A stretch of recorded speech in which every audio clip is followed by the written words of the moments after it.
Well, good morning, Seattle, Washington, and we're excited to be back out here for another day of coverage, our final day of coverage for our Sunday doubles 01. And we're starting off with a great level 1 matchup here to get things going, as you have the team of Crazy Train, Christian Broussard and John Houston taking on Lee Binkson and Chris Morgan, a team that we saw a couple times before yesterday as well. So, Gordon, how you doing on this fine Sunday morning? I'm doing okay. The 3-hour time difference. I'm still gonna whine about that a little bit just because I'm a baby. But other than that, I mean, what a great town. We took a little trip on the public transit yesterday. Yeah, on the link train. Yeah, saw a little bit of Seattle. Get to come back here and watch a little darts. I mean, what else could I be asking for? Honestly, with how much I was yapping at that dinner, you could probably ask for me to shut up sometimes. Nah, no. Someone's got to do the talking, right? Well, that's what they bring me in for. Doesn't have to sound good, just has to sound. Just needs the sound. This is a really good one. Obviously, two of the top average teams that we would have saw here in level 1. So both coming through matches prior to 3-1 for Crazy Train and 3-0 for Morgan and Bankston, who had a decent run yesterday in the doubles cricket. Yeah, Chris Morgan, very quick to highlight to me last night that he is getting a lot of runners up in his time out here, and he is tired of second place trophies. And I said, it's better than third place trophies statistically speaking. Yeah. If you're gonna get gourmet firewood, like you want the first place one. You call it gourmet firewood, and I thought about you the other day. When I was moving, I had a temporary desk set up where I was using a folding table, and I have like these monitor mounts that clamp onto the desk. Okay. But the plastic table was like bending in, so to add support, I grabbed one of my state tournament plaques to help level out the support. Yes, actually getting some use out of that. It well worked done. like well a done. charm.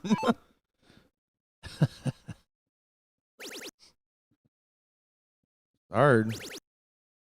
Can't take this. Is going to go ahead and just tee this up to 40. 152 will be the first look, and a little pressure on Huseman, who's back at 296. Even with some perfection on the dartboard, there's a good chance that Christian won't get a swing at 40. Yeah, I'll come down to the next 9 darts, I'm sorry. What can Chris and Lee do compared to John? Now, that does make it a little bit better. John fills this up.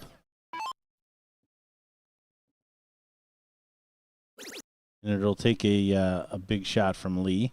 And it has to be filled up. Yeah. That probably ain't going to do it. If 46 is now the target line, so get under 46 for Lee. Of course, main goal is to just take it out. But if he's doing well on the checkout route, he can get 2 birds with 1 stone here.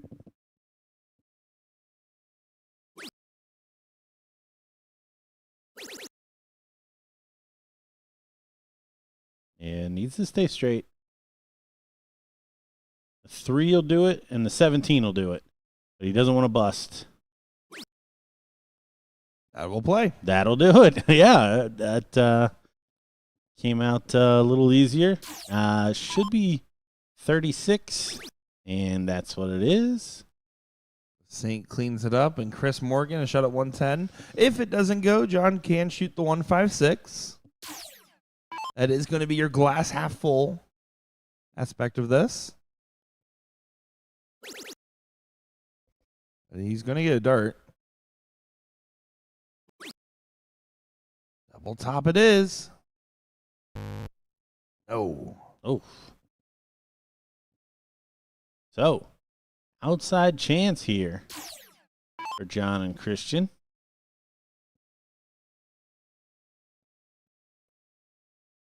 A big shot, but it's something that Huseman has probably taken out plenty of times in his career.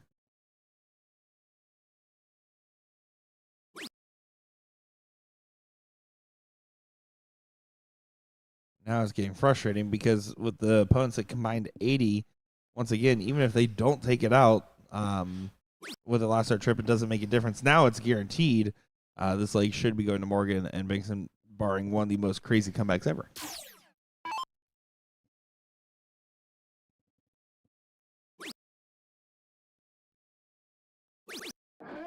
And there it is. Hold of throw. I mean, that'll be frustrating, obviously, for Christian, given the leg that he put in. But in the scope of the match, winning against the darts in 501 is a difficult thing to do. And in this particular case, it wouldn't have really gained them anything other than the first leg. They still would have given the start back over to Lee. So that's the very much a half glass full way to look at it. But honestly, all of these players have probably played in this format long enough that they understand. And I'll also have the argument that I think that last leg was less frustrating for Christian as it was for John. Like, I don't think Christian's the type to get frustrated because he didn't really get a shot at it. I think John is more frustrated as the savvy veteran of not making sure he had a shot at it.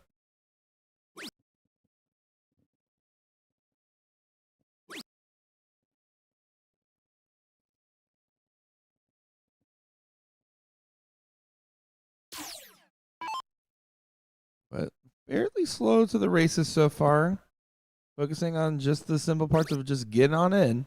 And hey, that double one implies to that directly. Especially when you recover with a trip 20. And then a trip one for good measure.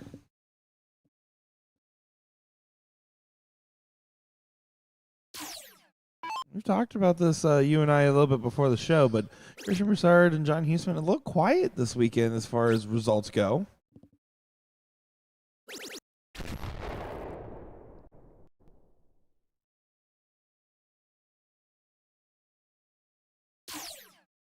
Yeah, both definitely having the game and pedigree to do well.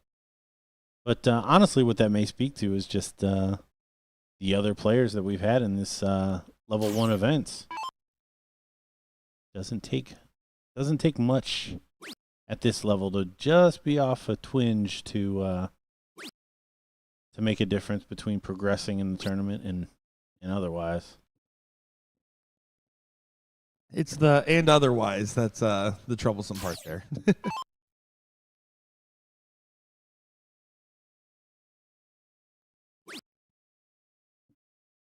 Trying to find some separation.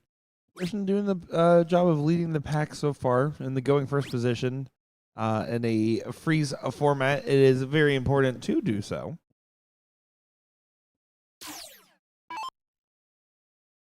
Fishing for a 140 to leave 161 at minimum.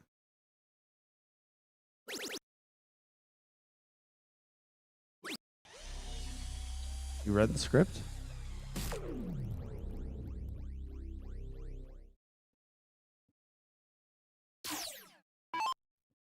Back to that, the next 9 darts, extremely important.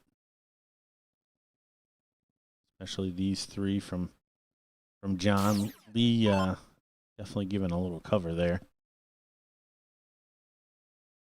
Yeah, so far not much pressure going on the other side. Even with Huseman sitting a little bit behind Chris Morgan, it was only a smidge. And here you can see recovers quite well. Yeah, that's a great shot there from Huseman.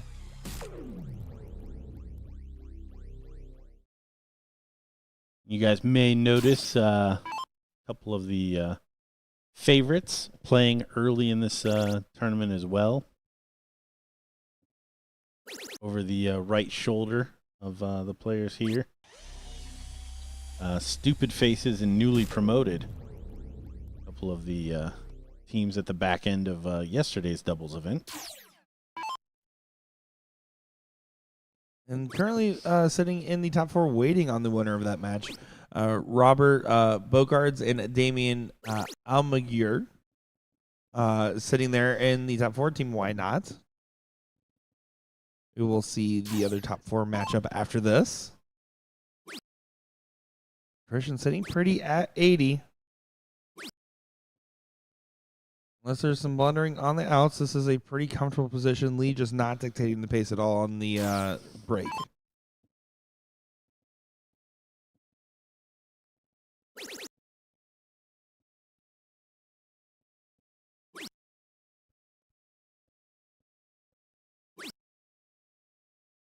Bet John is out there calling himself Hussman right now.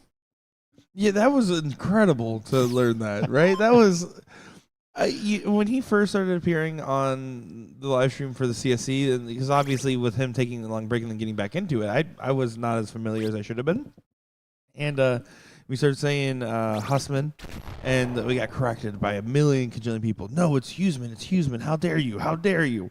And of course, we say we're sorry. Don't know how to read names very well. You're over there watching him play. We're filming a video with him, and every time he misses, he says Hussman. I guess Huseman never misses, but Hussman does. Yeah, I thought I apologized to him afterwards, because like in the little run up to him doing the video with us, I introduced him as Huseman, and then he's griping at himself the whole time he's playing as Hussman. I was like, dude, I just in front of the camera want to say I'm sorry. I always thought it was Huseman. He's like, oh no, I just call myself Hussman when I'm playing badly. He's one of the only other people I've seen do that. I've done that before in the sense that when I miss sometimes in actual tournaments and play, I usually say, come on, Nicholas. My name is Dominic. I guess I guess great minds think alike. Me and John Huseman, one and the same.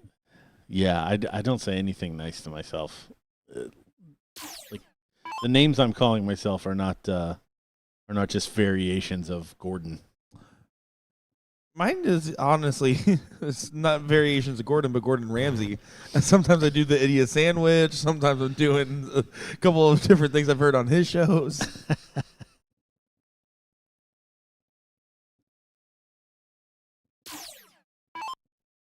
Christian continuing to find the consistency on the board between the group. The one thing about Broussard's throw is that he does have a little bit of a loft. It's a lighter throw, all things considered, and he's quite well on average. I mean, like he's right now his cricket NPR has to be somewhere around a 4.6. He's climbed up quite well and is kind of getting to that top dog spot of the all season sports bar, pretty famous starting location here in the Tacoma area. When you have a lofty throw like that, you pretty much have to pinpoint your exact time you're releasing it. And there, he's snapping a little bit more today as well.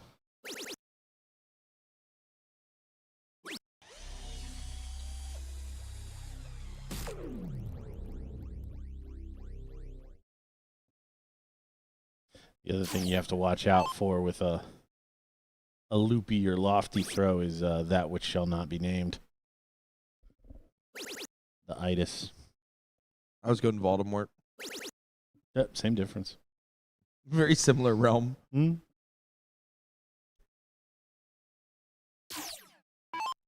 All right, important shot here for John.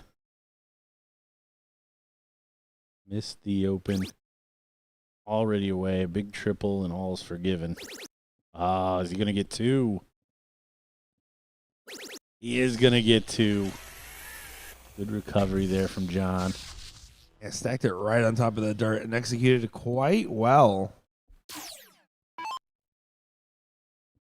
Lee and Chris just not... Lee's playing consistent. It's just not explosive. It's very much like I'm staying true in the segment. If I hit an 80-plus turn, I'll follow it with a 40. It's staying right in that same low 20-ish range. Chris has been all or nothing. And we talked about this with that team in particular. When they're clicking on all cylinders, they are absolutely rolling, but they're not showing that right now, and they're in a dangerous position as Broussard once again first to a finish at 164. So 161 in the last leg, first to the finish.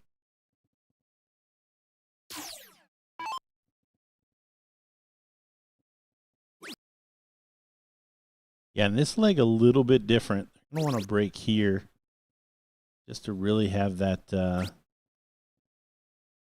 all of that pressure of the next leg. If they do come through there, Morgan and Bankston obviously will need to win it to extend the match.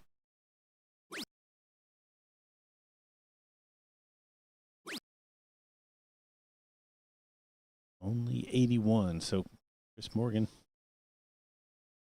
the one lingering back now. I mean, it is important to note the one thing that is going well for Lee and Chris in this position is the matching jerseys, once again adding a 10% buff. No one ever factors it in as much as they should. This would be special. Oh, he's going to get a whack. Attaboy! 164. Doesn't even need to take it. He could have teed it up and he rips it for a 12. Love that. Great shot. Our highest checkout, 164, might have been hit in our very first street match of the day. Love it, love it, love it. And the percentage of setting that shot up is obviously the more sound strategy, but the statement piece that you do it to break the throw, knowing you have to break it going into next, gives you that little extra of momentum. Debatably adrenaline as well, going into that next leg. But I just love everything about that. It's a statement piece. No, that was awesome. I mean, there may be an argument to set it up just to let your opponents waller around in their poor scoring. But no, there's not much strategy to talking somebody out of a 164 if they're going to hit it. That was big from Christian, and honestly great for the team. Now, highlights on the other side. Lee starting off way better in this leg and doing what you need to do in that going first position. Find a good double, find a good triple, and see what happens. But everyone is in. Advantage early on to Lee here. He's going to try to back up his throw.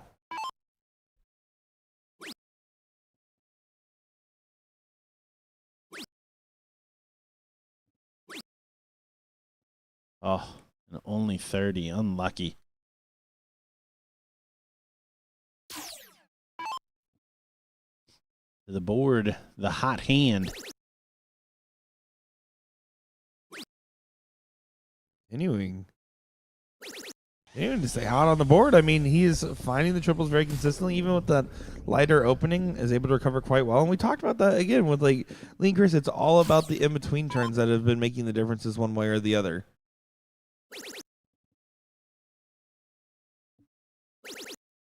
Can confirm Stupid Faces. Defeated newly promoted Kaysen and Josh. That is correct.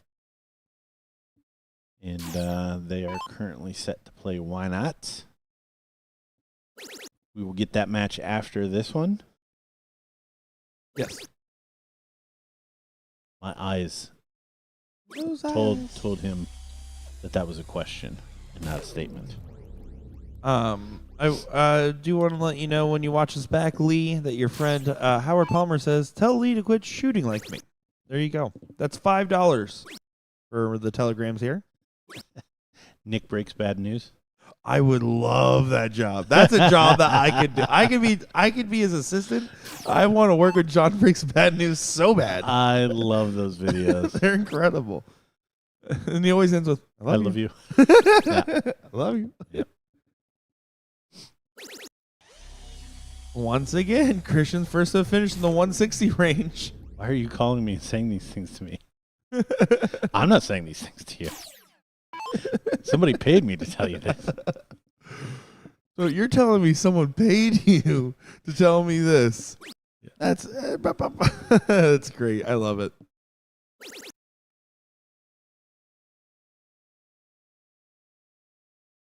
Sally Kelly giving us some love in the chat. Great to see you, my friend. I'm sure I'll see you around Miss World Traveler. Next fun event.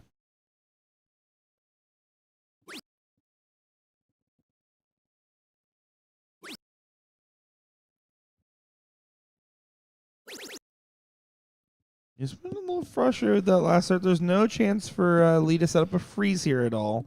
All he can do is try to find a big shot to get to a finishing range, or more importantly, at least find a two-trouble turn to enable Chris to potentially have a shot at an out in the future. Because it's starting to get to a little bit of roll reversal on the top and bottom side. But you can see the hands up in the body language. It's starting to feel more and more like this one is going. And why not just hit a 161 for the fans here, Christian? Just follow it up. Back to back? Back to back would be filthy. Oh, the dart dropped hecka low. Tees up perfectly otherwise. Yeah, but right back into the treble 20. Good for him. Good for him. Go on.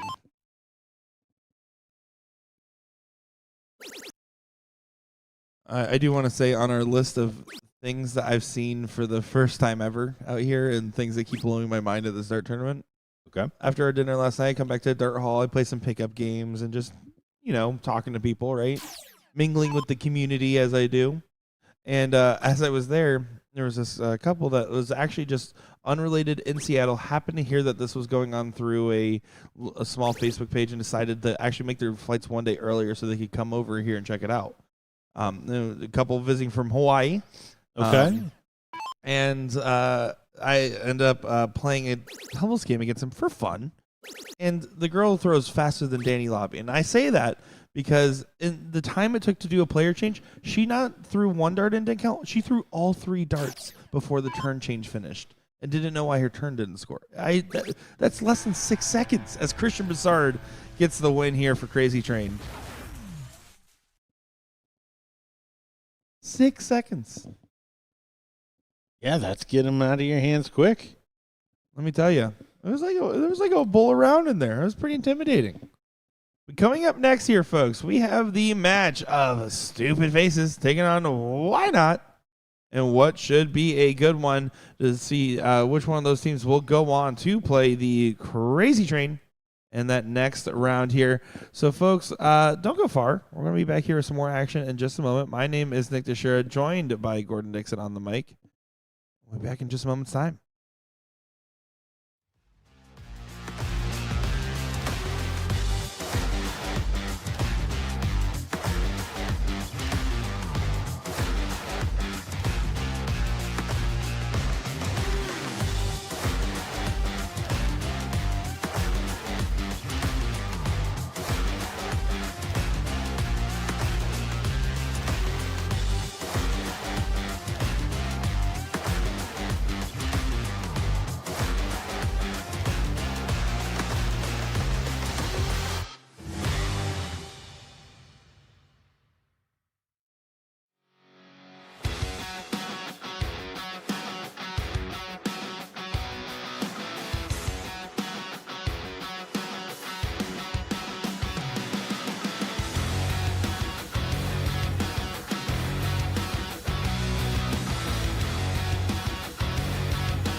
Well, bada bing, bada boom goes the dynamite. Here we go. Don't know what that intro was. Nick Teixeira joined by Gordon Dixon here. It's a top 4 matchup of Team Why Not taking on Stupid Faces here. Gosh, you gotta love team names. I'm looking forward to it. Nick Teixeira, Gordon Dixon. Gordon, what are you thinking? Well, we got the singles champion playing with the doubles champion, playing with the second place in singles. And, yeah, they're going to be a handful again today. I have, of course, talking about Kevin Luke and Jeff the Stinger Springer. We're taking our first look at Bogey and Damien.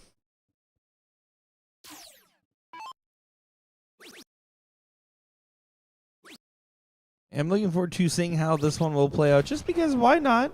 Has been sitting in the spot here. They had a nice run with Jeff Leonard and completely blanking on the name right now. Kareem Nobar, or Nowbar, and a good 3-0 win to start off their day after a first-round bye to get to this point. The team of Stupid Faces had to run in with newly promoted their rivals from yesterday early on, but got the win up top. So I'm excited to see how this duo will handle this competition. Yeah, they went down 1-0 early in that one, ended up coming back 3 straight. If I'm not mistaken.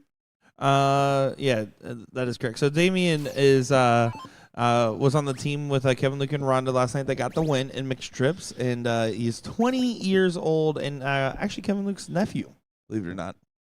Oh, okay. So a little extra added intrigue on the board here. Yeah, I like that.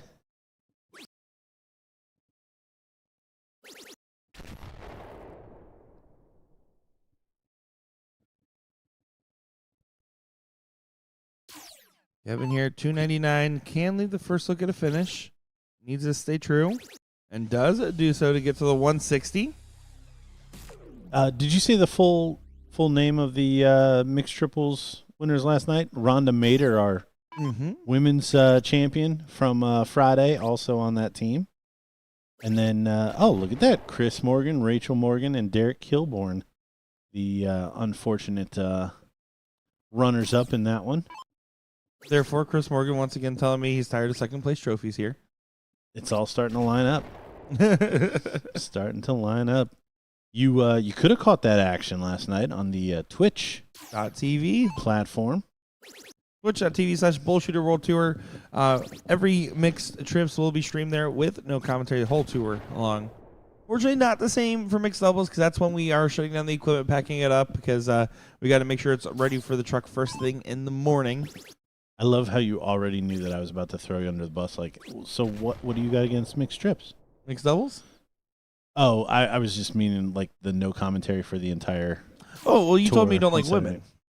Whoa. I'm just kidding. Just kidding. Whoa. I'm just kidding. No.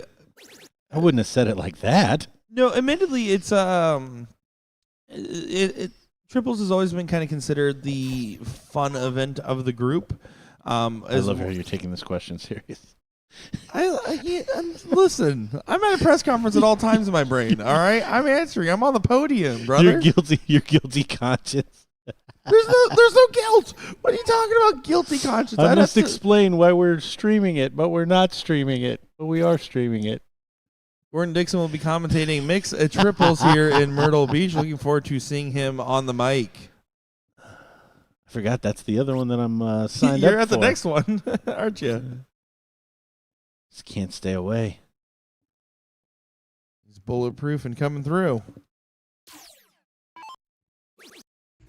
Kevin Luke does take leg number 1 here for Stupid Faces. Yeah, unfortunately, Damien had bogey frozen there. Would have been able to take a whack at that first leg.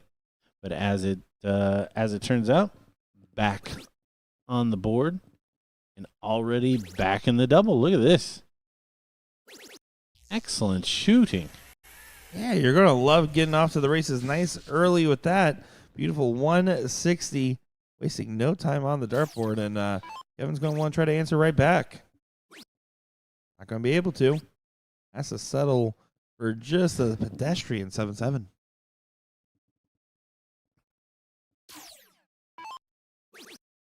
Of course, we do have 3 stops left in our tour in 2025, and then we have a whole bunch more about to get announced for 2026. For the rest of 2025, we have Myrtle Beach in South Carolina. That's November 7th through the 9th, where the one and only Gordon Dixon will be at as well. Niagara Falls, New York, 2 weekends after, in November 21st to the 23rd, joined by Will Stewart. In Phoenix, Arizona, December 5th through the 7th, also joined by Will Stewart there as well. That'd be back in Phoenix after taking a year off from the 39th tour. To be back over there would be great. Of course, Myrtle and Niagara, mainstays of the tour.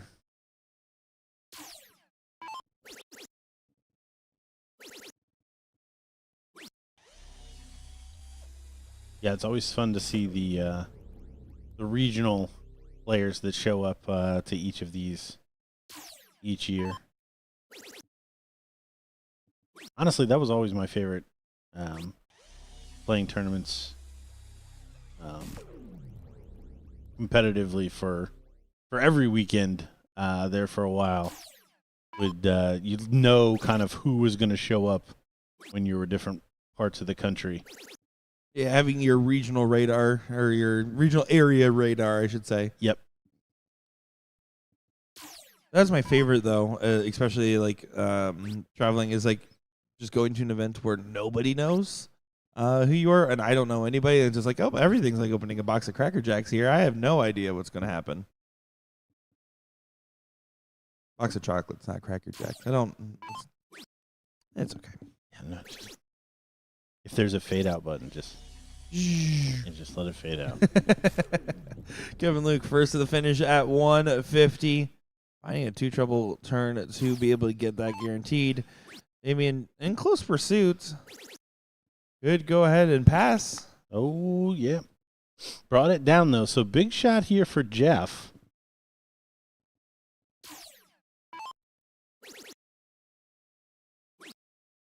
Doesn't look like it's going to be too big of a deal. He does get to a finish as well with a nice 140. So no freeze. Opportunity here.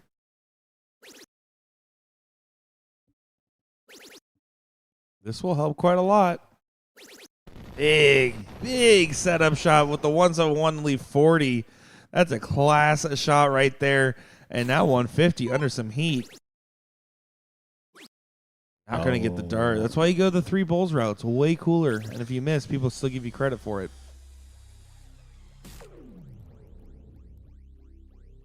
Important shot here. Yeah, Damien needs a big one. Oh, no. Oh, and he's not going to do it.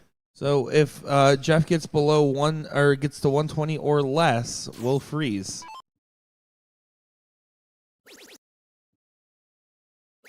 That will do. They're looking for the bust. Nah, he just goes ahead and takes it out. Little head and shoulders there. The conditioner shot. Go on, all right. Honestly, if it isn't apparent in the early signs of commentary, Gordon's leading the way today. I'm loving it. I am loving it. And back in there already. There's no confusion on why this team is here in this semifinal. Yeah, there's still some fights going on the bottom side of the bracket, some intense battles. But this one right now, and admittedly, we're seeing some inspired performances at times from the Why Not teammates. But Kevin Luke and Jeff Springer doing a good job complimenting each other at the right times. Yeah, shaking the head from Damien, but honestly, he's getting away quickly. It's just in the scoring phase where he's dropping off just a little bit. Great question here about what the freeze rule is. It's always our favorite rule to explain. It's as simple as this. If you're Kevin Luke and your partner Jeff, his score is higher than the other team's combined score, you're not allowed to win the game. So that's the biggest thing is if your partner's point total is more than the other team's combined point total, you're not allowed to win. If you do win, if you do hit the winning dart while you are frozen by your partner, it loses you the game. It is not a bust. Which we have seen. Yeah, incredible. Yeah. Just chucking them in there. Not even going to say it yet. What, the freeze rule? No. We've got history in the making. That is true. They're the first time explaining the freeze rule at the Seattle-Washington stop. Oh, my gosh. Will I be able to spike? Getting good support. Jeff, not messing about with it either. Finds a nice 140. Fortunately, this is the type of league going against the darts that feels a little brutal in a 2-0 situation. Why not? Thinking, why now?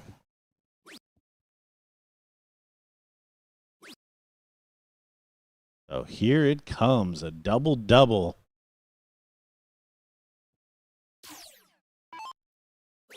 Done. It is off. It is off. You know Kevin really wanted to do it, tease it up for a 10, but man, he was on for the 9 there. I purposely was just avoiding everything related to the 9 the whole time.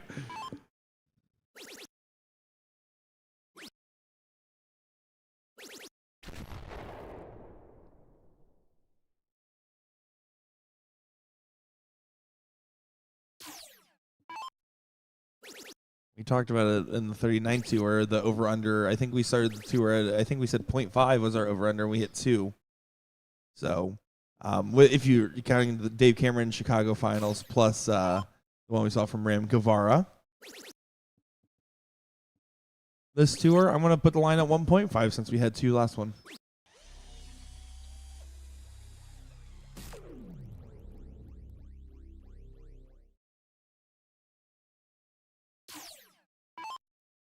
Yeah, Rich, that wasn't the takeaway from that. Well, there's the win there for Stupid Faces, who moves on to the seat match, which will be called up right now for our next one on the dartboard here. So we're going to get that one going. And then actually right now, if I'm not mistaken, we got a pretty good match going on over here, 1-1 in this 5th, 6th position matchup with our newly promoted team in some trouble against the Jeff Leonard-led team. We're just going to go ahead and see because this should be the tail end of this leg right here. See if we can get a good angle on it for you guys. Yeah, it looks like newly promoted in the position, potentially win this one. Josh Sterling here has a very important turn, knowing that he has to score well to make sure his partner, Kaysen, can finish it out. Oh, big last.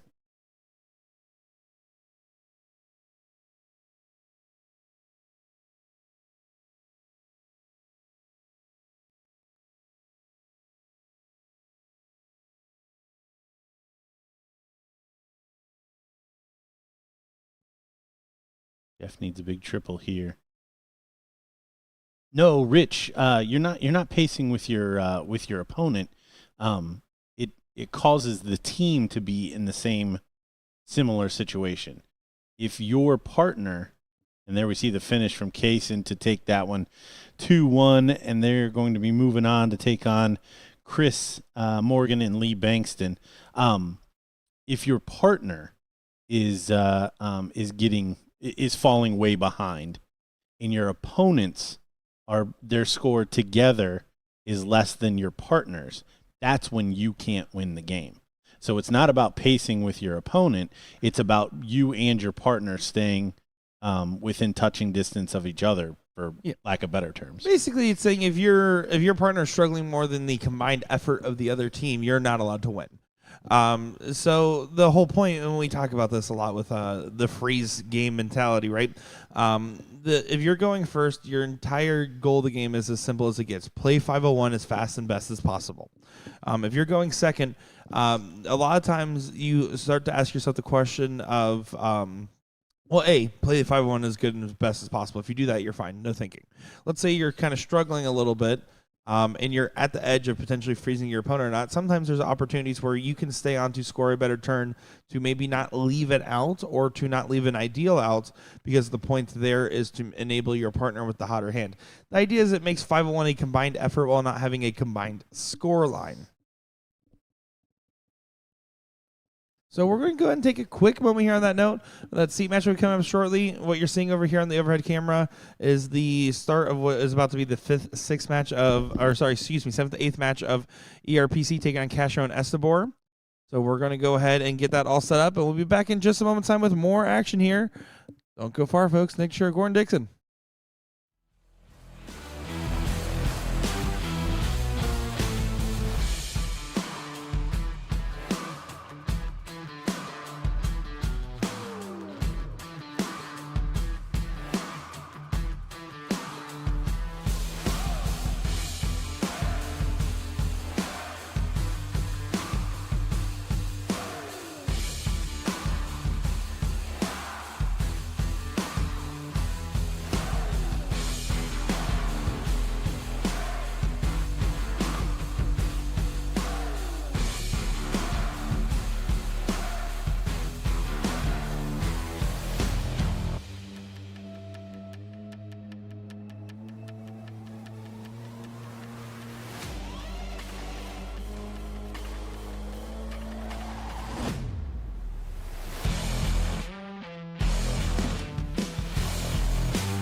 Well, here we go. It is time for the seat match, and these are the teams that we expected to see after watching them perform on the stream earlier. Crazy Train and Stupid Faces, where Christian had a pretty inspired performance in his last match, admittedly struggling very early on in this one, not getting in. And, of course, Kevin, Luke, Jeff Springer, the gentlemen that have the biggest target on their back and the highest of the expectations in the bracket. Yeah, Jeff coming fresh off a 1-5-8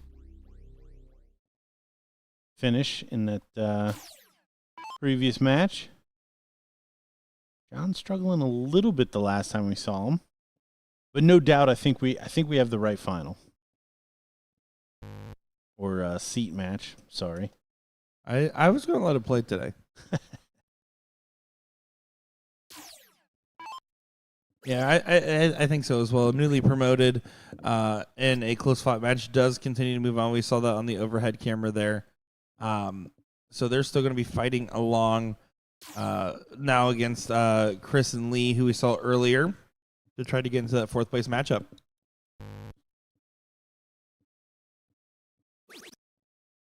Christian away, sixth time of asking.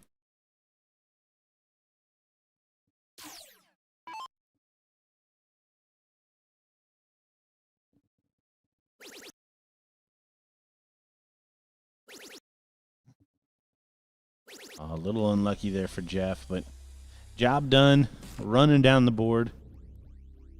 That's the biggest thing here. I mean, even Kevin Luke falls off and has a poor leg, and you still got Jeff in the 2-hole.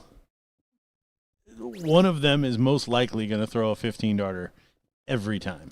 Yeah, it's insane levels of explosiveness. When you have that much going on, it demands perfection on the other side consistently. Also, shout out Hunter. Thank you. I definitely should have caught that.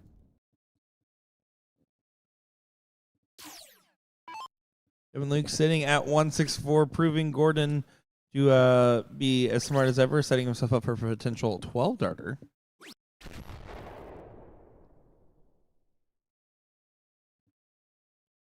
Christian, when he did get in on his first go, has been playing catch-up ever since. And when that happens, right, so in the version where Kevin Luke gets in well and Christian doesn't, it's up to Huseman to try to beat out Jeff and hope that is enough. In this case, though, with Jeff and Kevin outpacing, this first leg is going to be going in the direction of Stupid Faces.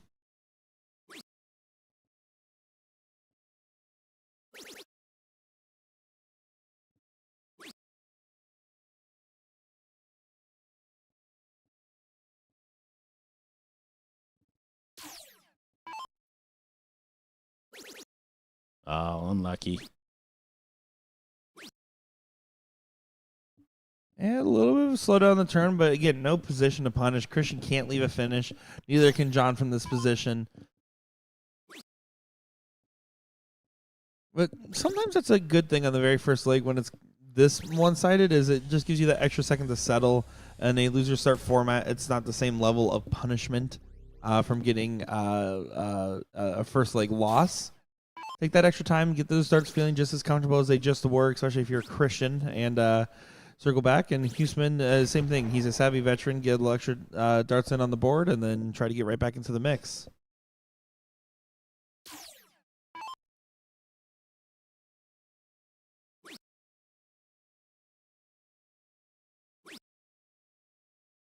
Continuing to shake his head here in this first leg.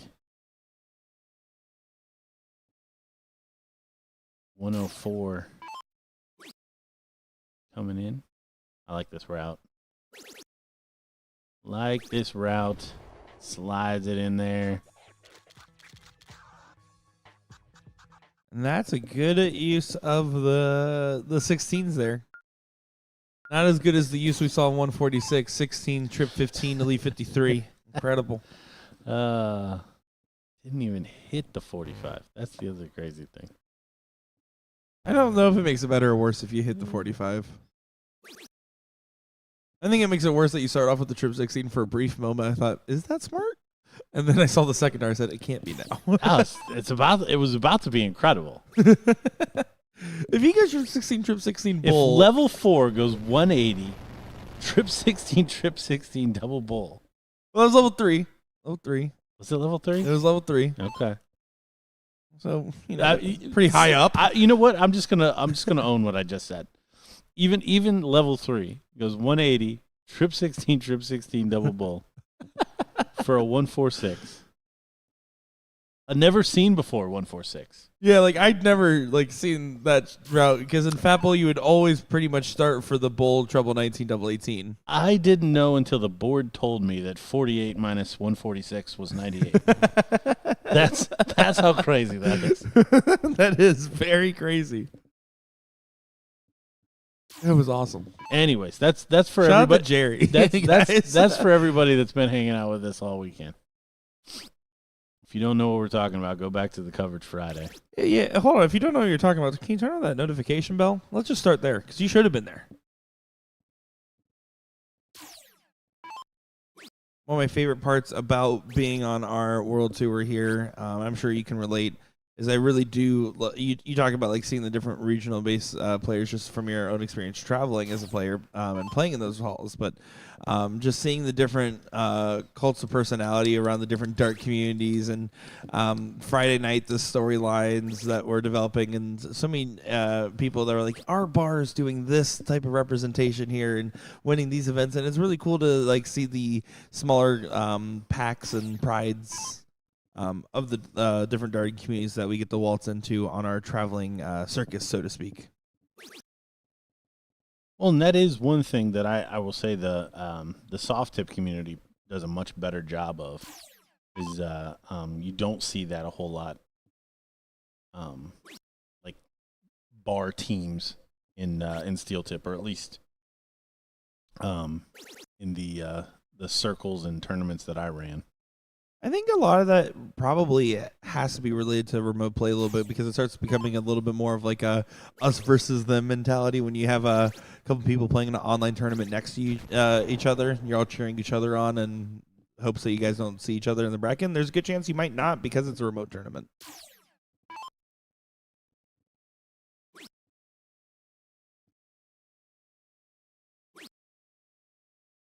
Evan Luke finding himself in pole position for another 12 dart leg. And we're just not getting the same performance out of Christian, the A spot. If he was throwing how he did in that last match here, I think that this becomes a little bit more interesting. Completely agree. Yeah, just not at the races like he was before. I mean, still not even halfway over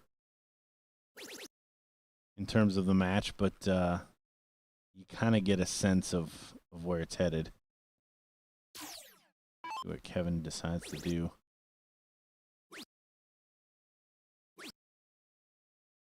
Leaves tops. Good solid shot. Nothing too schmancy there. Nothing schmancy needed either.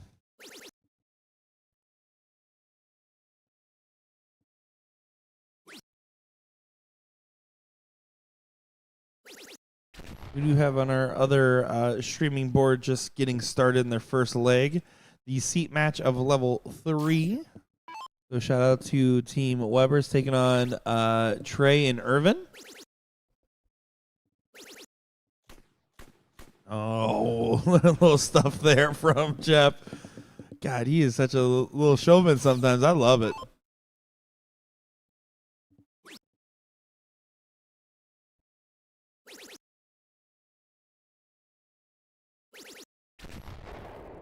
Now Christian's starting to settle in a little bit here. It might just feel like it's starting to get too late in the matchup to get settled in. If you go 2-0 down, it's a tough spot. It's a dangerous position we've talked about time and time again.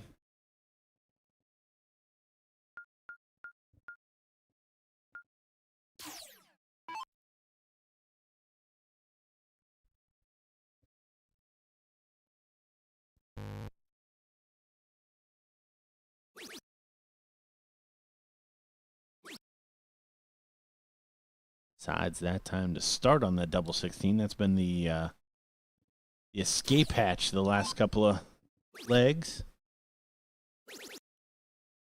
If it works, it works. I'm always a big believer in pulling the trigger quick on the switch. I'm not afraid to even just start down over at the 16s, regardless of 9-darter potential. Going second, I will consider if the opponent opens with a 160.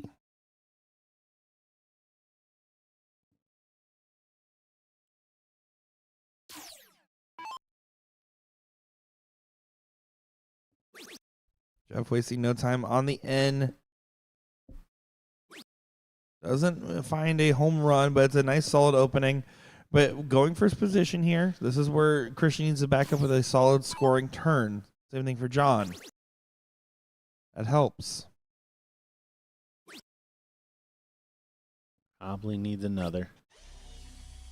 Solid ton. And you can tell from the reaction there from Christian. He knows the way this is going. He needs a couple of triples a turn here.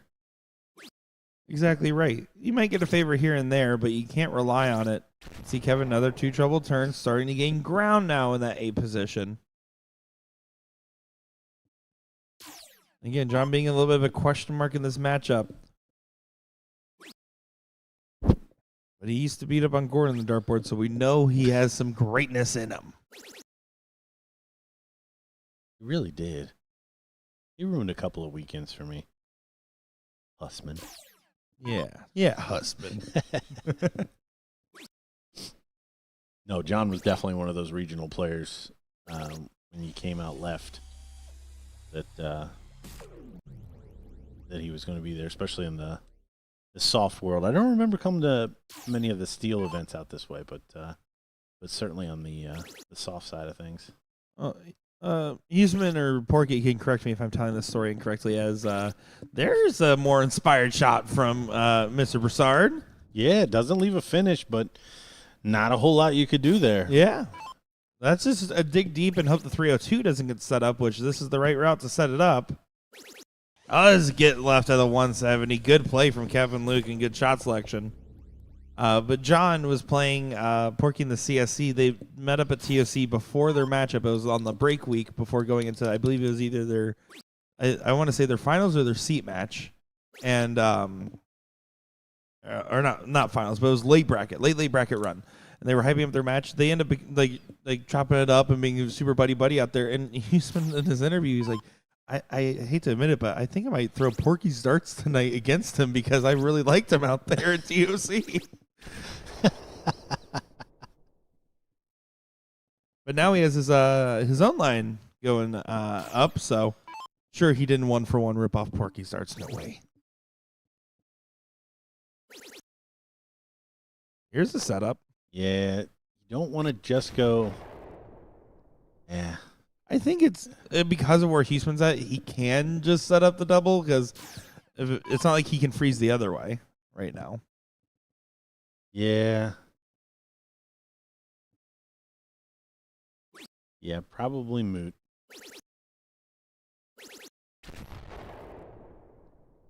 Yeah, definitely going to be moot now, even with a 180 hits, barring Jeff busting a 146.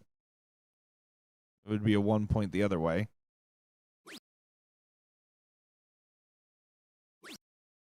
Yeah, you would have had to hit a 180 and then have Jeff Springer bust a 146. So not in the cards. Christian will not get a shot at 40. Trip 16, double bull. He doesn't know the route. He doesn't know the shot. Oh, goodness. What incredible moments we could have had. I would have ran around the entire dart hole shirtless if that happens.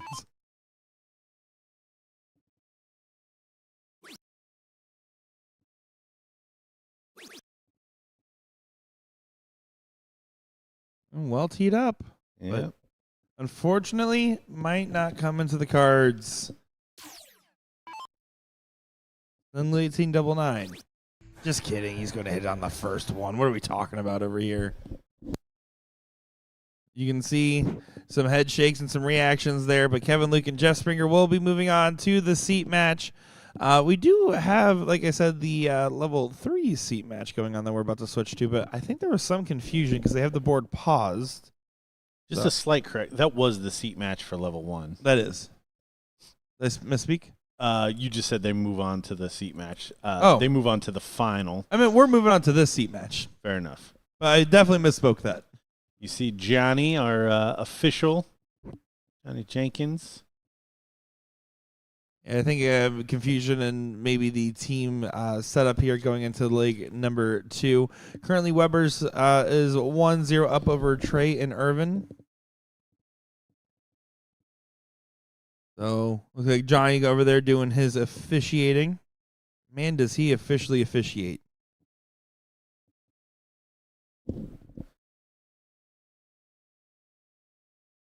I appreciate a good decisive official.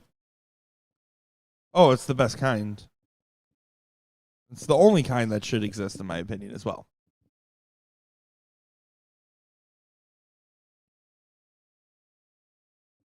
Big believer of you got to just have your policy in place. This is what we're going to do. This is how we do it.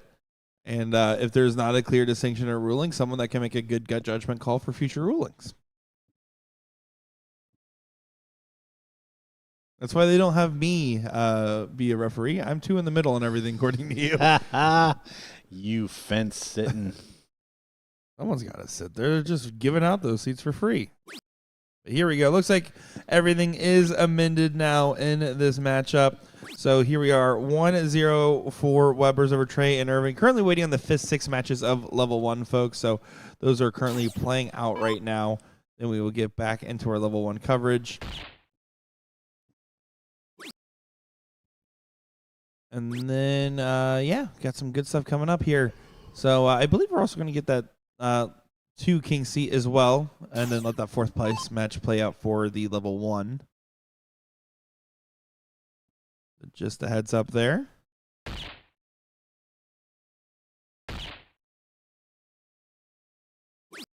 Oh, Shorty trying to fill it up there. Weber's already up 1, so this super important for Trey and Irvin. Yeah, 501 open Fat Bull in level 3. So important to note, slightly different format than what we will be seeing for the rest. Slightly different out and routing decisions that you'll see in conjunction with that.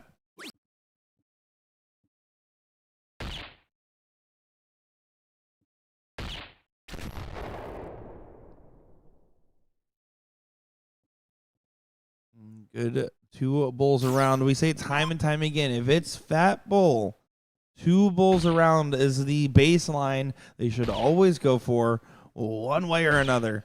If you're finding 2 bulls around, you're oftentimes going to find yourself in a position at some point to get the shot. You hit 3, that's great, because then you can get away with the 1 bull later on.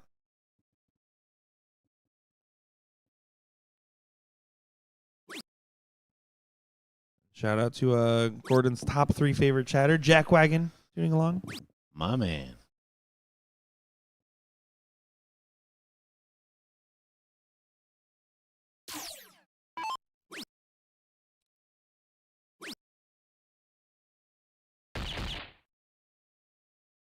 Good final bull there from Trey. So far using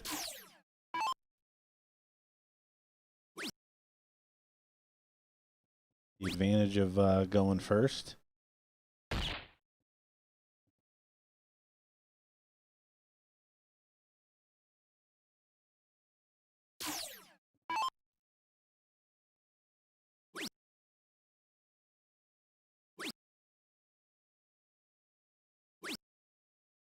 First, we want to thank everyone for watching along and supporting us here all weekend long. Love that you guys have been tuning in, watching along, and commenting along and supporting these great players on the live stream. And, of course, we love having you guys here along with us, chatting and watching some great darts. So shout out, everybody, for watching along and hanging out with us here. Good last. So, Trey, big shot here. Set up opportunity. Get to a finish.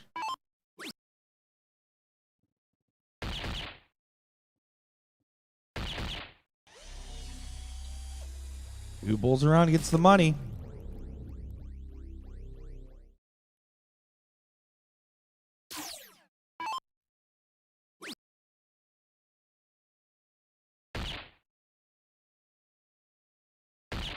And there again, 2 bulls around. That time leaving a finish as well. 177, notably harder than the 150. But job done in the second position, knowing that you have more work to do if you get the comeback. But you have an opportunity now for a 2-0 win if things work out well.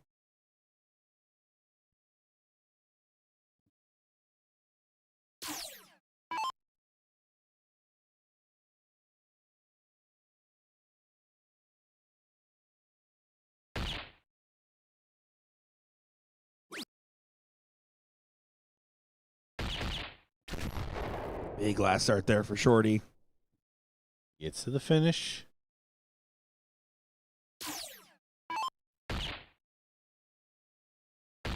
Well, Hat trick. Oh. Just high on the third. Leaves 30. yeah, a great attempt there by Trey. Still does a good job of putting a lot of pressure on the 177. Yeah, 177 is a finish in this scenario.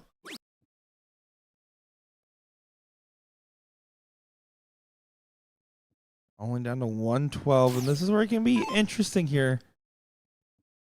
Irvin can absolutely set up some freezing shenanigans. Doesn't get as low as he would prefer to set up any potential freezes. Because now Shorty needs to get to 18, which is not really easy to do while actually shooting the out as well.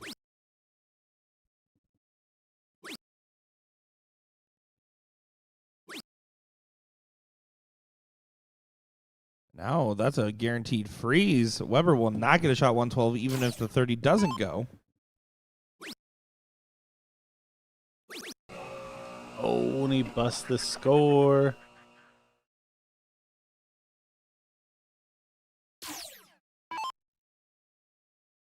So, unfortunately, setup shot. They got the 112 as a statement piece. Throw them off the rocker. Take them to last leg decider. Trip 14 for the fans. Good setup there. So down 93. 57-36. 51-42. 60-33. Not my preferred, but I get it. I'll allow it. Oh, my. Well, that makes things very, very interesting now. Because 156A can go, but is tougher because it's not a bull for a shot. But B, I would just go Two for bulls. the hat trick. Yeah. 2 bulls. Yeah. Every time. There's 1 bull. Oh. I wonder if that first star was dropped or if she was going for the finish.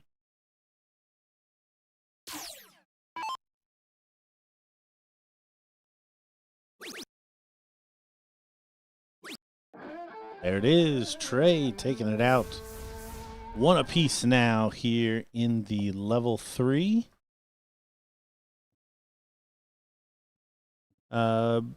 Seat match? Is that what we're watching? That is correct.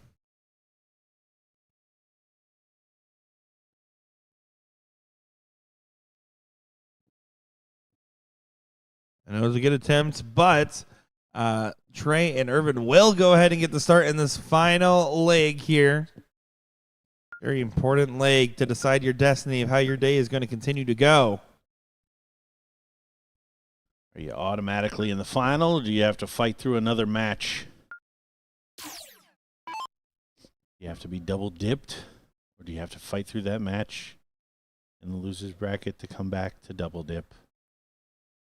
Because I dip, you dip, we dip. Dun, dun, dun.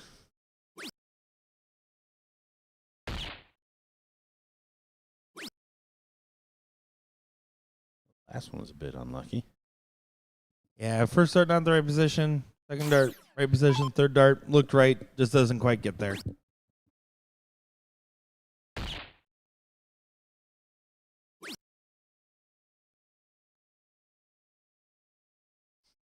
Just 1 bull opening for our A position players. Go to our B position players to try to add some separation.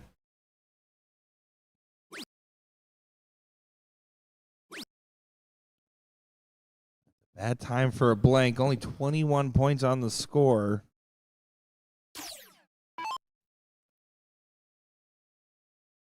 And go on, Shorty. It's your birthday. On the mood to celebrate, it seems. Doesn't find it. Only gets a 28 in response. So neck and neck here in this last leg decider. Yeah, a little bit of a reprieve there, but look at Trey filling it up in the one hole.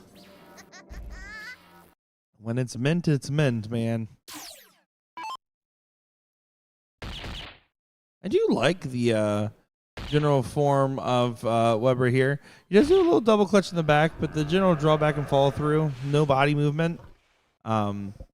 Pretty sound stuff and a good answer right back with a 150 of his own. Still staying neck and neck in this matchup. Only favoring the team going first currently by position. Better there.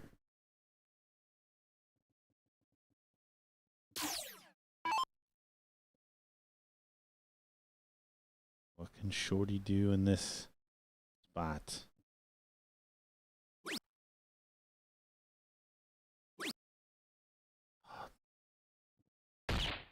Oh, good grab. Unlucky on the fallouts. Only 5 from those 2 missed darts. But registers that bull. Trey's 1 point ahead of Weber, and then Irvin 1 point ahead of Shorty. A lot of parity here. Looks like we've got the 2 best teams battling it out. Only seems that way. This is where it gets so interesting, this setup range, this very important section, and while Weber pulls slightly in front, does not get to a finish first.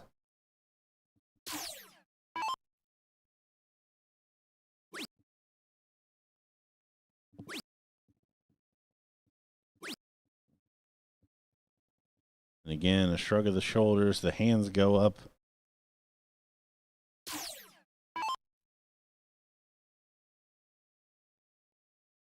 Let Shorty try to punish this. Even if she has a weak turn, she'll still stay neck and neck. She can get ahead and put some pressure on the other direction. It starts to really pile on. That's a good looking last start that doesn't click. Yeah, that was a good set.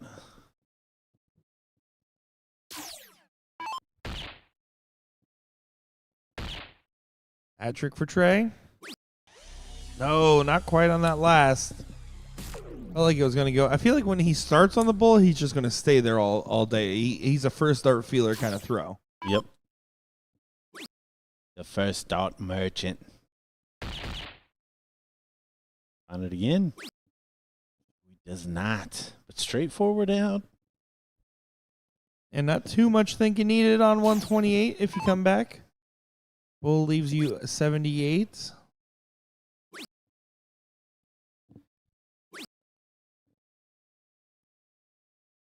Another bullish turn there.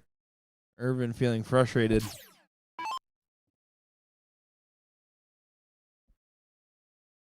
Shorty, a hat trick would freeze.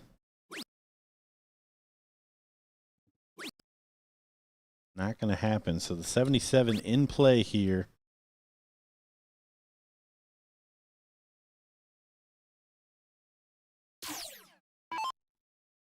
This is for the match.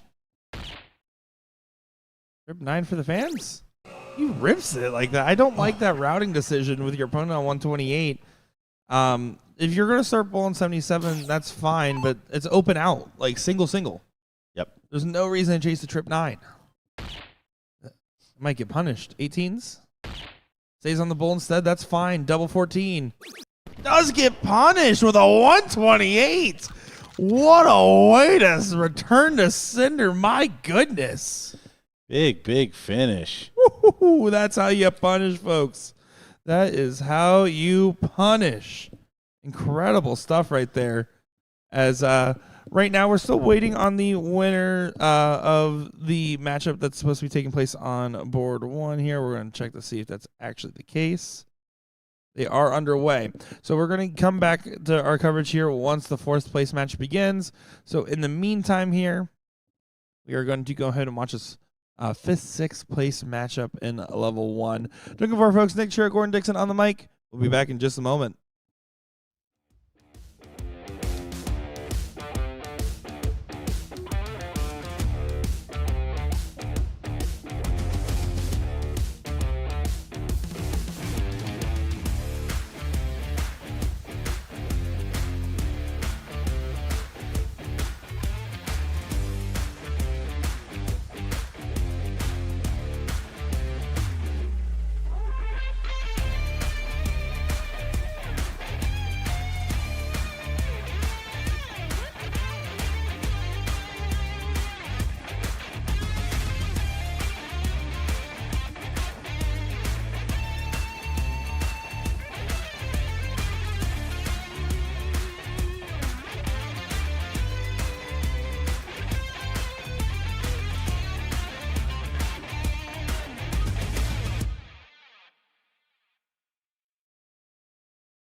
Time for the fourth place match here, once again in Seattle, Washington. Team Why Not taking on newly promoted.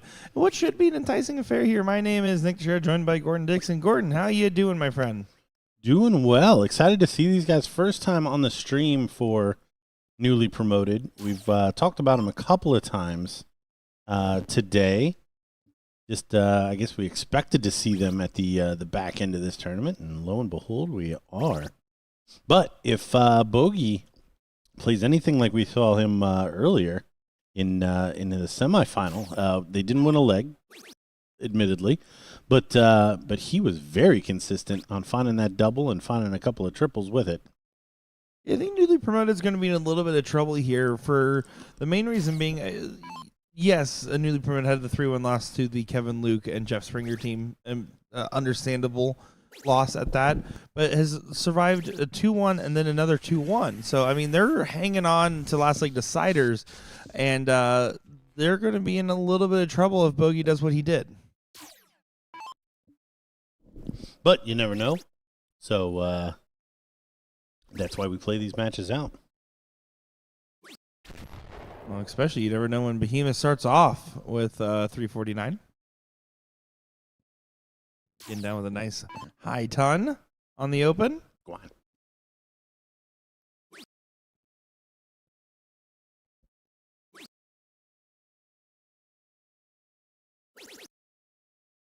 Good last start there from Lil Red, Josh Sterling.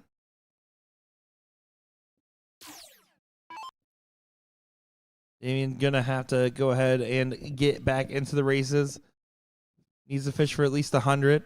Awkward dart. Good switch. Just doesn't collect.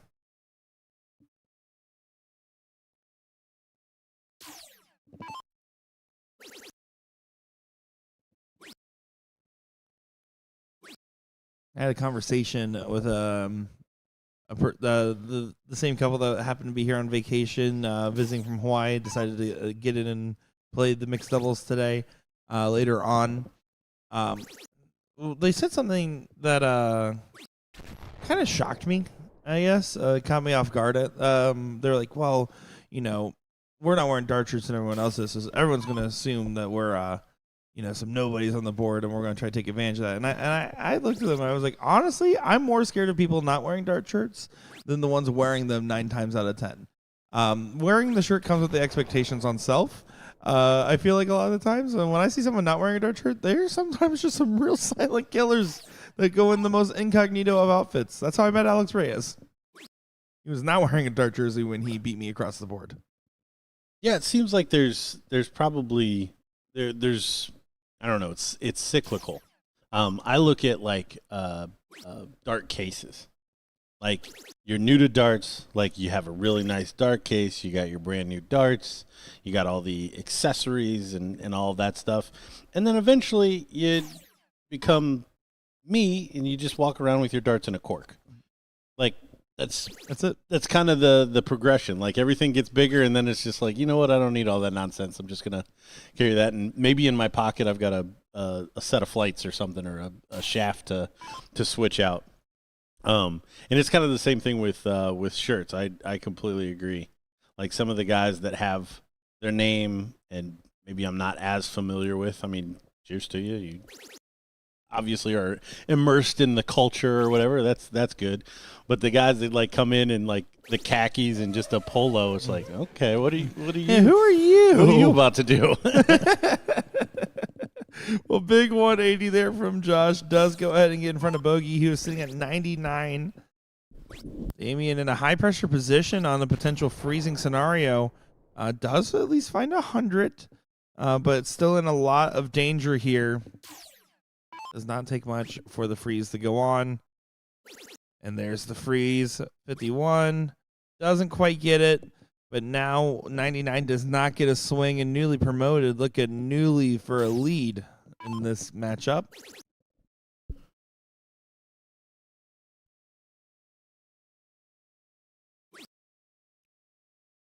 See what the shot selection is here. Maybe 18. He did go for 18. Just another version of it. Yeah. All right, 72. What's the route? 32-42 for the fans. This is double format. 51, 19, double 16. That's the route. Here it comes. Oh, doesn't quite happen. Damien's just going to go ahead and have to do himself a favor, leave him whatever finish he's expecting to take, and hope that it comes back around.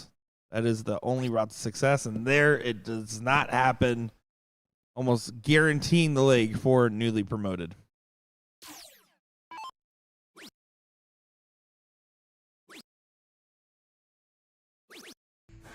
There it is. Jason taking it down. Congratulations to Stephen Bunting, your Swiss Darts Trophy champion. Wow, there you go. You had a little bit of a sketchy start there. Good on him for coming out on top. Let's go, Bunting mental. No one drops the carrot on the first try. I'm going to have to try that in my bed. Dude, it's great.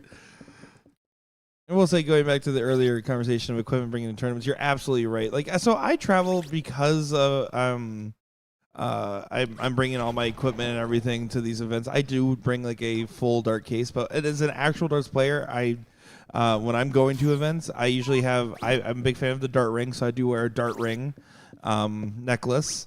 I bring my set of darts. I bring a couple extra tips in my pocket if I'm playing soft tip. Sometimes I don't even bring an extra shaft. like that. I pretty much just bring barrels, tips, and go. If it's steel tip, I definitely am only bringing maybe an extra flight in case I Robin Hood or something.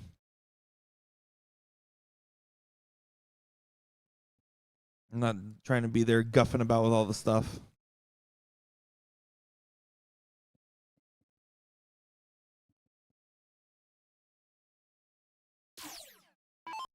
I missed it. There was a little bit of something not register. Needed to hit the button. See what Bogey thinks of that one.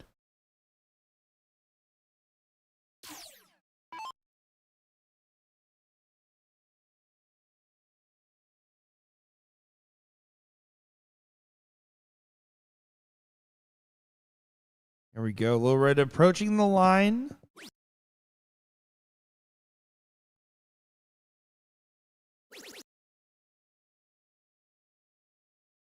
Just unfortunate that Jason did not match the nickname game. Of course, who wants to be Riding Hood if the other one's a little red?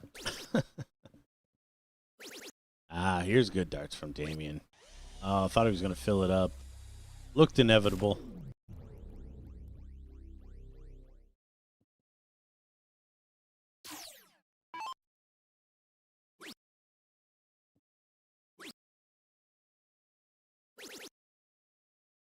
And good find from Kaysen. So a little bit more back and forth here.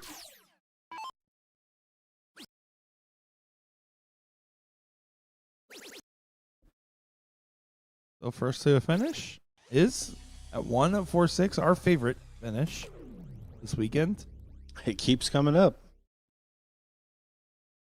Go out there and just like hand him $10 and ask him if he'll shoot it that way. He doesn't have to hit it; just has to shoot it that way. I was playing one for my highlight reel. 48, 48, 50. One time. Especially in this double out format, it's way cooler too, right? That'd be so filthy. If my opponent takes it out like that, I'm like, yeah, you know what? I'm not even going to play the deciding leg. You can just have the match. I don't know that I'll ever shoot it any other way now. you got to swing it now, right?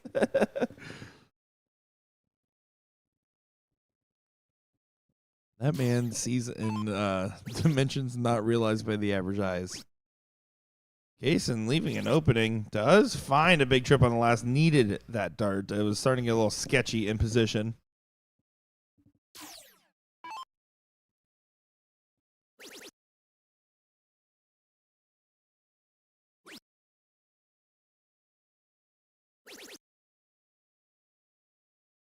Does tee up at 60.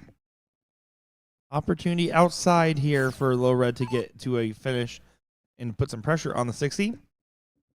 Realistically, the more important aspect right now, yes, you got to leave a finish, but more importantly, got to try to hit a big score and hopes that if Damien falters, you can freeze bogey. That's the true goal, and they're not happy with it, pantomiming to his elbow and follow through.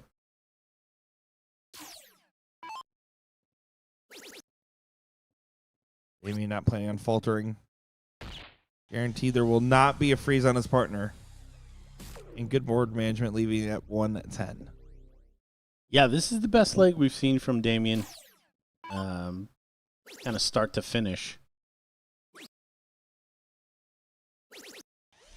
Bogey going to get a chance to tie it up here. You see the 140 from Kaysen.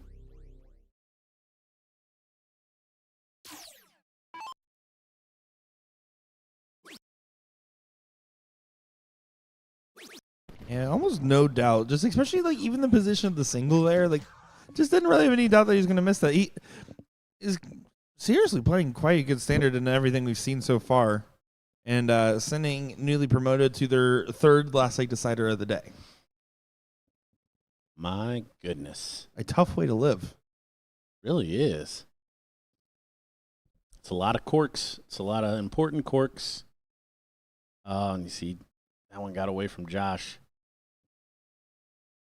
And look at that, the pee hole from Damien right behind him to steal the start.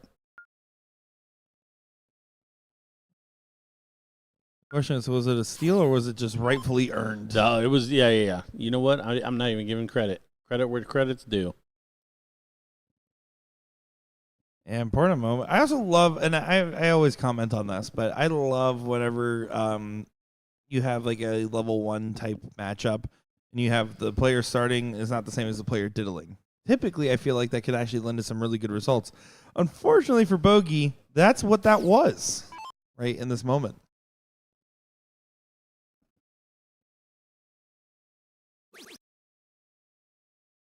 No pressure to swing for a double. It leaves a 9. Starts with a double 16. I love that opening, especially in this scenario. Yeah, you see it a lot for those players that start on the double 16, double 19. Damien quickly moving around the board. Does get in. Yeah, first start of the 20 was definitely just a dart held a little too long there. Uh-oh. Oh, good find. But leaves a big opening for Bogey. Bogey wasn't really punished. Yeah, a little bit of a reprieve here. A double and a big triple. Oh, my. Looking down. What a time for something like that to be happening. He is away. See Josh getting a little frustrated with the board flipping over.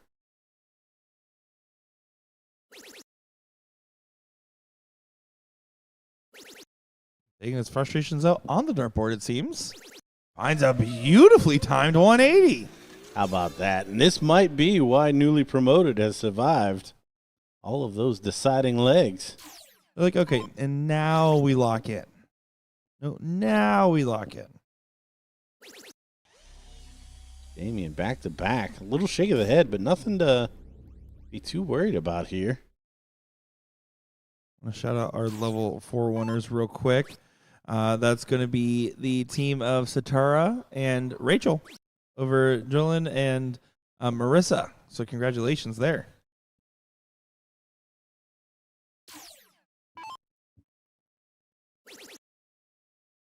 Tanner says, go, Kaysen. I agree with Tanner. Go, Kaysen.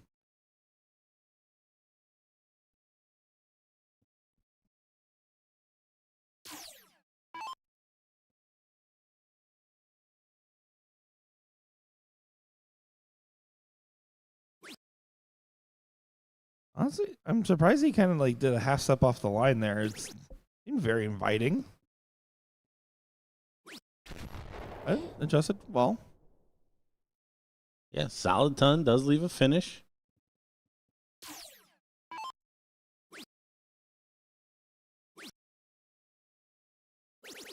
Oh, good find from Damien, but probably needed a little bit more. I have to think the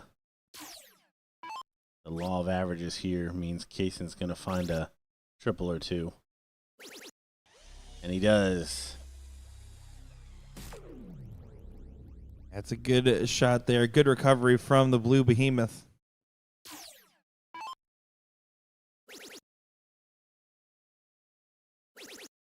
Oh, here comes Bogey. Is it too late, though? Josh Sterling, little red, 151 for the match.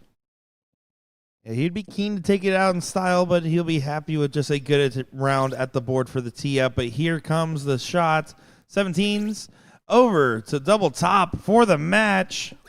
And pins it with a 1-5-1. What a check there. What a take. And a thumbs up of approval there to the camera. You love to see it. Oh, what a shot. As newly promoted now moves on to take all aboard. It's the Crazy Train in that third place match. Level 2 currently has the fourth place match just about to get underway.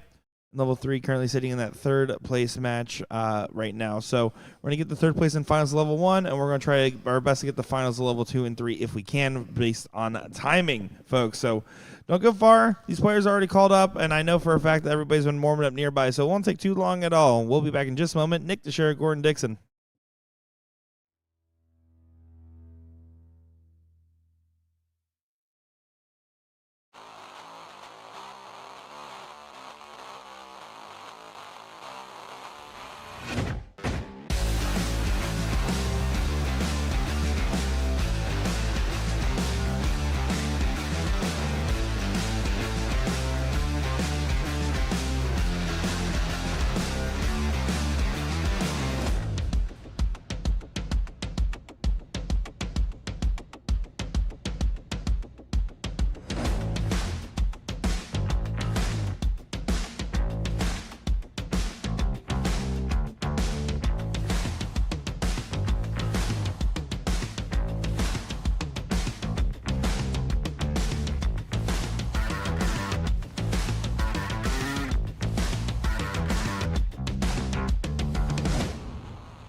Well, hello everybody, and welcome back. We have newly promoted taking on Crazy Train, all aboard for what should be a great third place matchup to see who goes back to play Stupid Faces in the final. We have Josh Sterling starting us off here, a gentleman we've become quite familiar with now in our time in Seattle, haven't we, Gordon? Yeah, certainly. Kind of commented on his stance straight away. He stands up very tall. But man, what a consistent player. Him and his partner Kaysen have continued to produce, and it's been a little while since we saw these other two, Christian and John. But yeah, I think we have the top three teams. I don't think there was anything too crazy about how this bracket kind of played out. Yeah, I think that's very fair to say. Chris and Lee showing some signs yesterday of the brilliance, just having some Sunday darts today. I couldn't quite get to the same level of what you would prefer.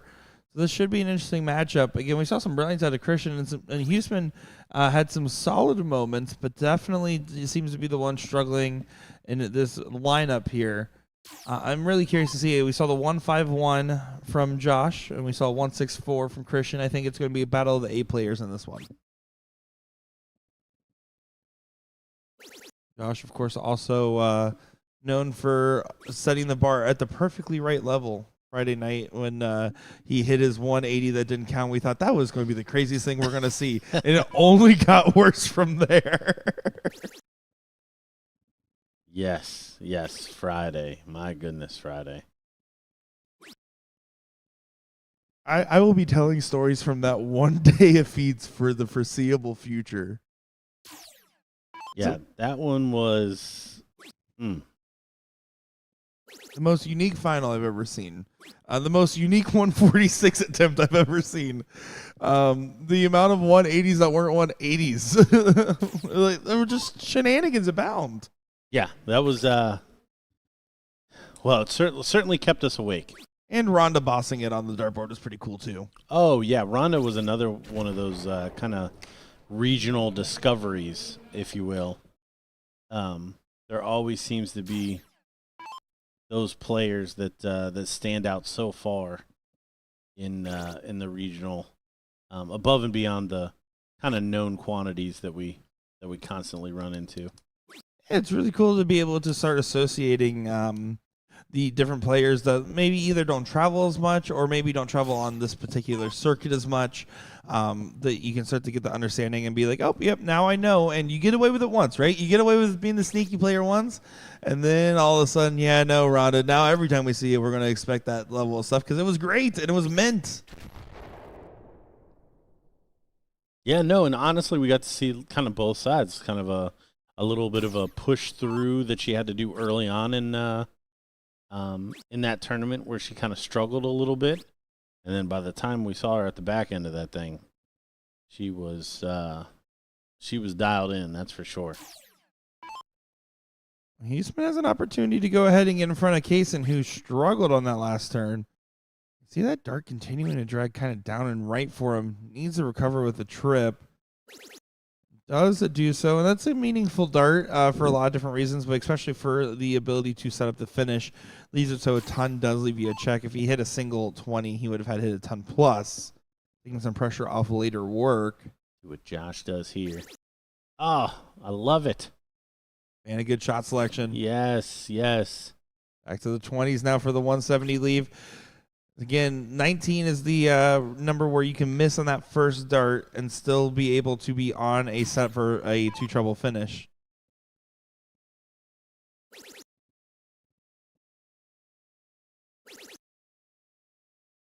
Here comes Christian. Nice ton 40 setup for an even ton.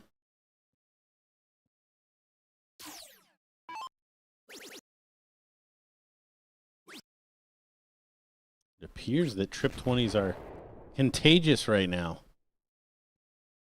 That's a good thing to be contagious with. Makes it very interesting for the fans at home.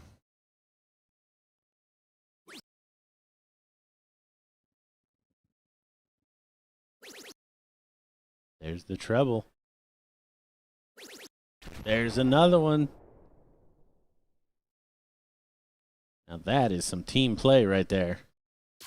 Both at a hundy coming down the board. We are in our third place match. We are still 2 out of 3. The next one in this level 1 bracket will be back to 3 out of 5. Taking on Stupid Faces. Man, are they some stupid faces. Stupid Faces.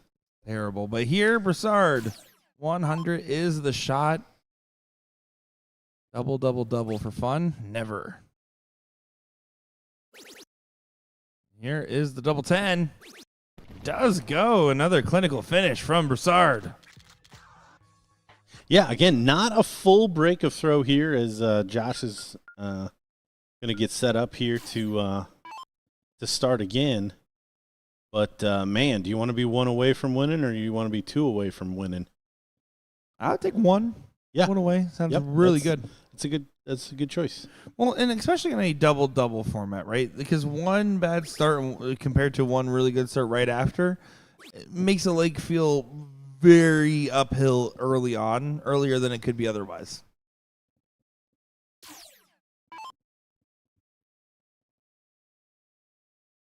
Just the minimum on the assignment there for Josh.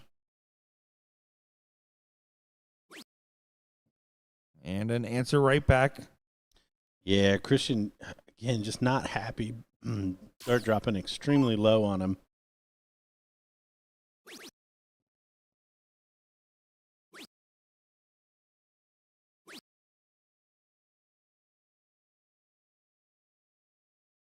See the frustrations there from Kaysen as well. Everyone's seeing the troubleless opens on this and thinking, I want to go ahead and dictate it. This is a big moment. You don't need to get it all done in one moment. John going up. He buries the double 20. No harm, no foul. Yeah, he wanted to pull away from the pack there, but had to settle for staying in the mix.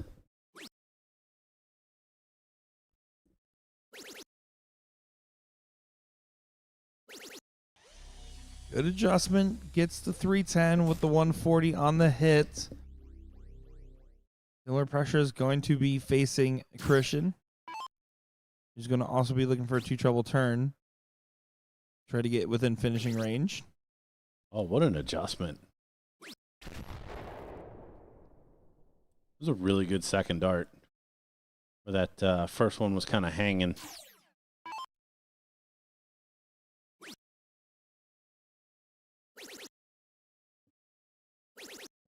Jason going down to the open bed. Good use of the cover shot.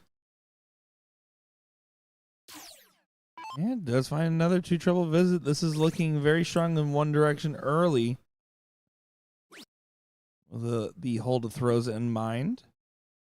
But a good shot there from Huseman keeps this neck and neck for all intents and purposes.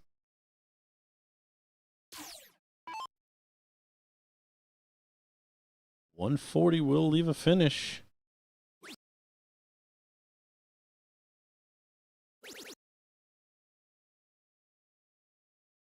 Moves over to try to find this trip. And the move was wise. Leaves the 170. Some great play here. And another thumbs up to the camera from Josh. A nice setup play. This needs to be full. Christian not going to leave a finish. Oh, that would have been in a magnificent 6 right there if he hits the 180 for 161. Now Kaysen's turn to show us what he's got. He's going to shoot it correctly as well. Doesn't convert, but smart darts aren't always good darts. So they tell me. Now 340 is another needed to fill him up. Not going to happen. John now needs to find a treble. Does. That's still probably not enough. This looks like newly promoted is going to get their wish. Another last leg decider? Yeah, to play another last leg decider. I mean, if it ain't broke, don't fix it, I guess, right? So they're trying to set themselves up for a very long final if that's their strategy. You just want to hog all of the limelight. I get it. That's what I did. I just kept talking, and people started putting a microphone there.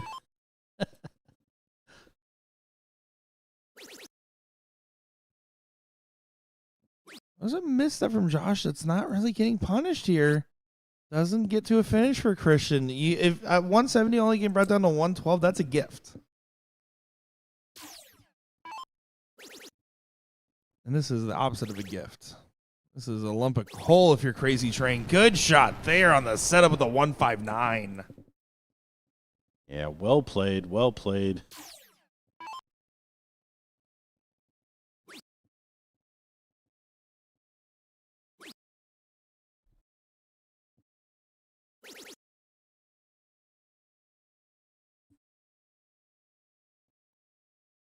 Six darts each. 112 will be the first of the six.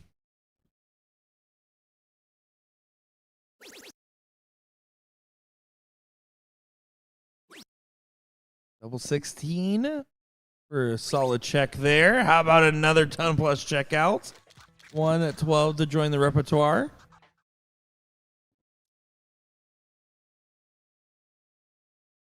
And here we go. Last leg decider. Therefore, newly promoted. Going to the final. I'm just kidding. I'm just kidding. We got to see it. That diddle doesn't help it. No.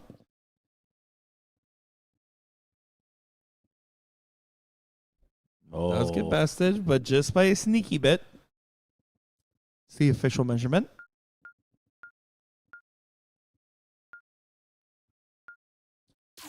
How well can Christian and John start in this decider?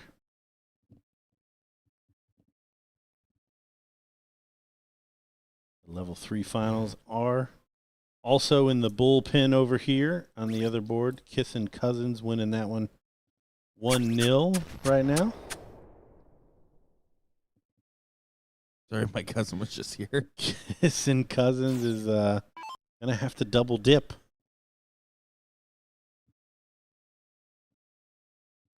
Yeah, Kissing Cousins beating on that Trey and Irvin team. That Trey where we saw chase the trip 9 for the win when he could have gone single. Busted. 120 got checked up behind him, and then they lost 2 straight in the third place match. A heartbreaking end to their run. That was one dart away from going from the meet in the finals. Tough stuff. John choosing the double 20 this time. Find the treble 20. Well, that will work for their opening. Going first in this format, you take that all the time.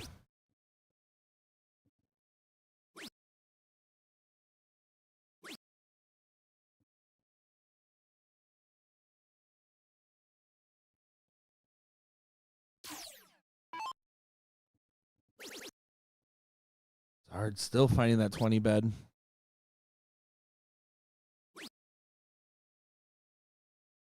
Last start definitely got away from him. You can see the frustrations on the face.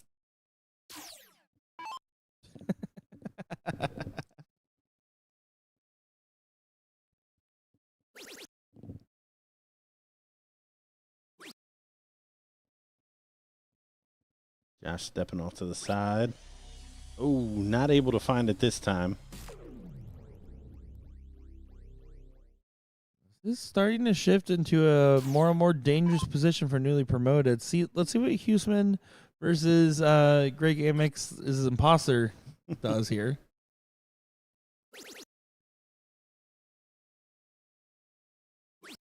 Huseman pulling together some steady stuff at the right time. This is the right time to be the B player, to be steady. Just consistent hundreds. You'll take that all day, every day in a format like this right now. Yeah, find a big triple, a turn. Kaysen talking to himself a little bit. Was expecting more after the first dart triple. Just didn't really materialize.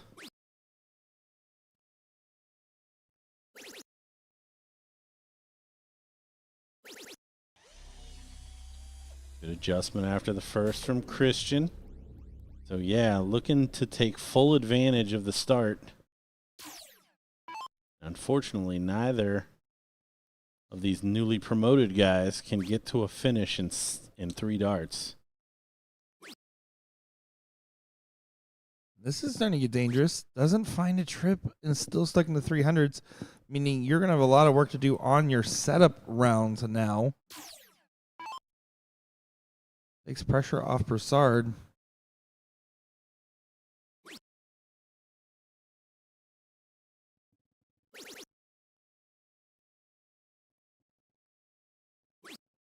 Oh, 28. Door just slightly ajar.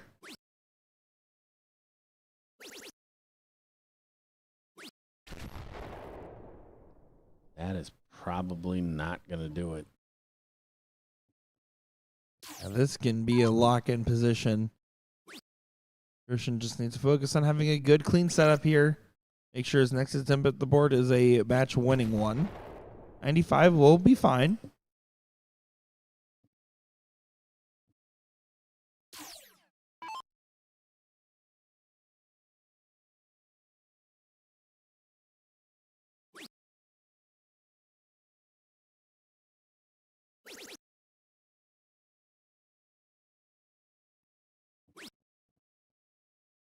You can see the touch of the little oopsie type of look there.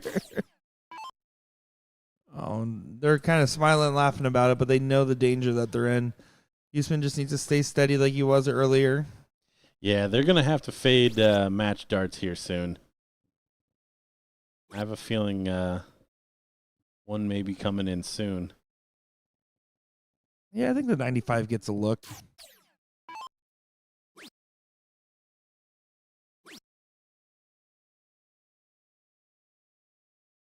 Yeah, riding a little on the wall. Good cover shot. Does find the treble. Christian Broussard, though, 95 for the match to go to the final against those stupid faces. They're so stupid. 60 for 16. He's not going to find it.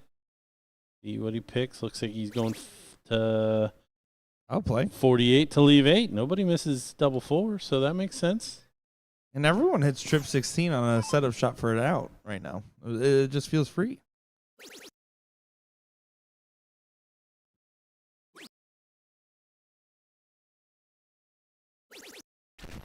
A good 2-trip round once again, but the wrong timing. It does lead some opportunities for double trouble to come into play. It also leads opportunity if Huseman struggles real hard and a big shot from Kaysen. Oh. Oh, what a skin saver. Wow. What a skin saver. 185. Time to set up.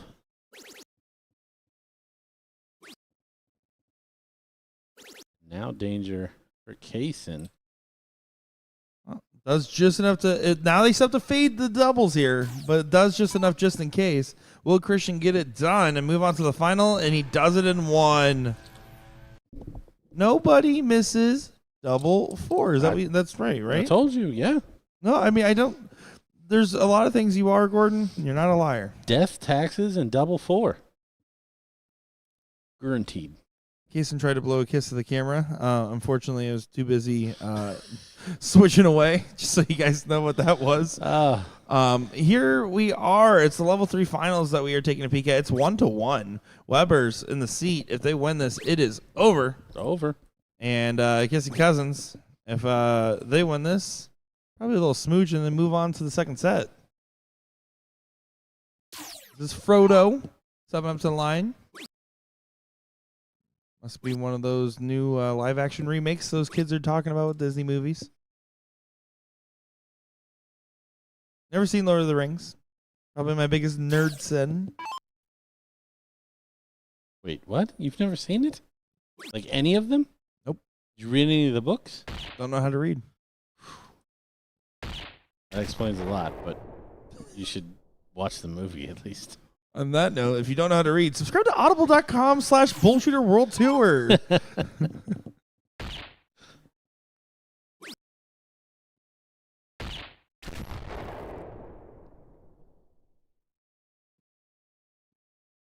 Good 2 bulls from Weber, responded right back by Derek. Gilborn is such a strong last name. Like, that guy should own a sword. Just saying. Oh, not able to find it. Good fallouts. Good fallouts saved her a little bit there.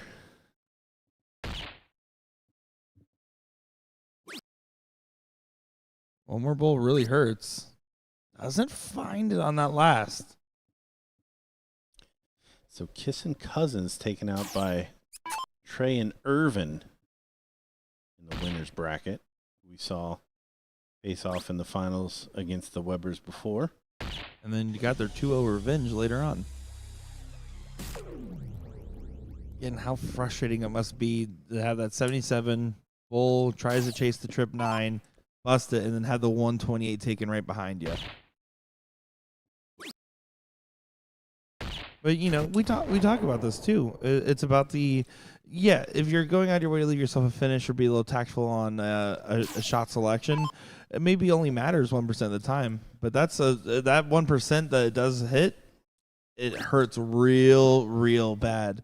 And you play around that because that's a silly way to lose a match and a learning opportunity nonetheless.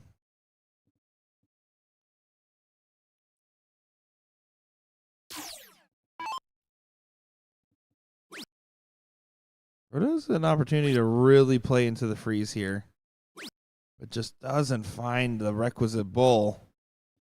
Yeah, a bit of a let off. So big shot here from Weber. Another bull. Another bull. And this is potentially getting into scenarios here where Webers might get it done in this match. They will have the first look at a finish. Gilborn going to try to race on down as well. Can he get to a finish? He cannot. Shorty does need to find something here, though. It's starting to get into question. It's a 5.66 combined. They're well within a singular turn to pass Shorty and score. She scores one good round. It will help out so much here. Oh, what a first dart. What a second dart. Fill it up. Oh. Thought it was coming. You see the man with the S on his chest in the back, rooting it on all the way. I mean, it's a massive shot for her to do that. She needed to hit that low ton there, and no bulls found on Frodo's side. Now the freeze is not a worry in Weber's mind. He can play free to focus on the 135 with his opponent not on a finish. Good play. 50, 85. What's he going? Trip 15 for another big one. Oh, dragged it low. That would have been a heck of a way to end level 3. Yes, sir. 128. We flip over to see him take out 135 for the title. Good leave.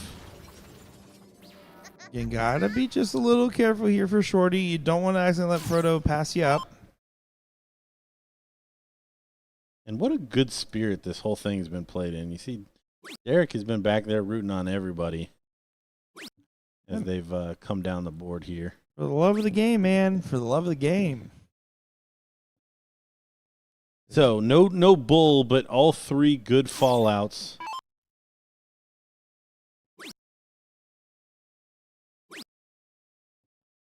Frodo just unfortunately not finding the Ring of Power. Is that what it is? Ring of Power? I'm not talking to you. Single 20 needed for the final. Double 10 for the fans. You love to see it, and congratulations, Webers, on their level 3 win here. sneaking that match in as they are teeing us up for our level 1 finals of Stupid Faces and Crazy Train. Kevin Luke's in the final. Of course, they're not ready yet. We'll be back in just a moment. Don't go far, folks.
And time for the level 1 finals, and this is the matchup that we expected to see. Kevin Luke and Jeff Springer Jr. taking on Christian Broussard and John Huseman in what should be a star-studded West Coast matchup.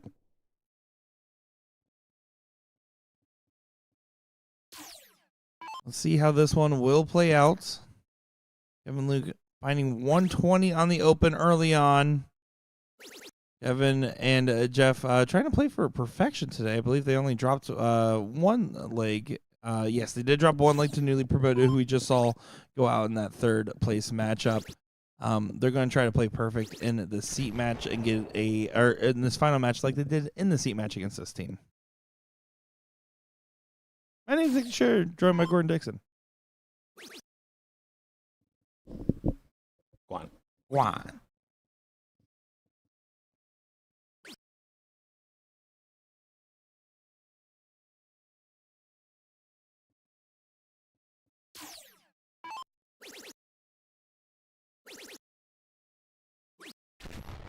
Now, I am not one to judge different sponsors. But that being said, I gotta say, and I say this is no disrespect to the sponsoring company or Kevin Luke directly, but we gotta do some better than the shiny giant sticker for the EDC. We gotta get you a nice patch. This jersey with the logo built in, it looks preem. The shiny sticker for me, man, it's intense. I say that with nothing but respect.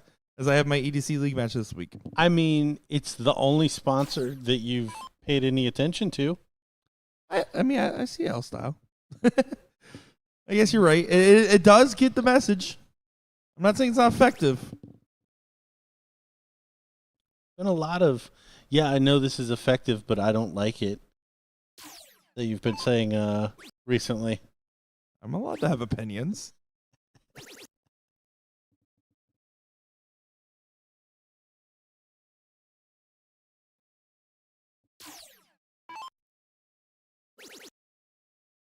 Christian trying to get to a finish to match up with Kevin.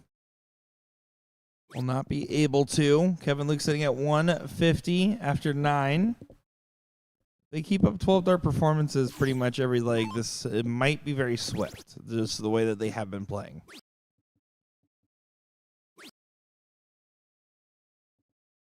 Jeff not on a 12 darter, but enough to support Kevin. You only need one of the two to really be on. Well, and that's why they've been so dangerous all day. I mean, obviously, you think Kevin Luke's going to take out most of the legs here in this format, but when he doesn't, Jeff's going to be thereabouts each and every time.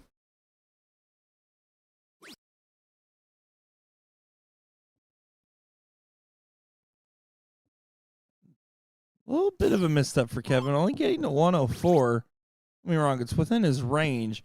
But let's Christian here try to go ahead and set himself up with a good position on the chance it doesn't go, and does do so with a nice 2 treble rounds.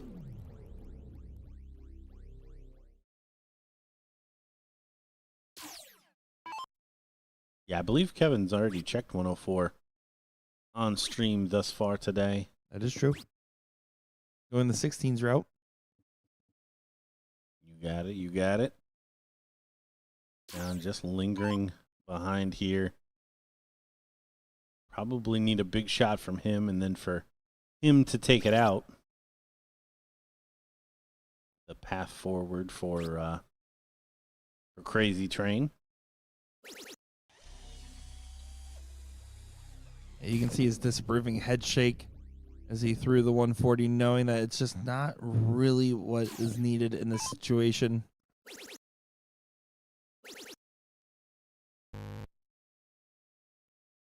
Still enough to freeze, even if it doesn't go.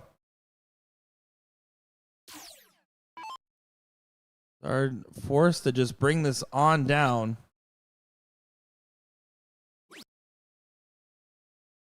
48.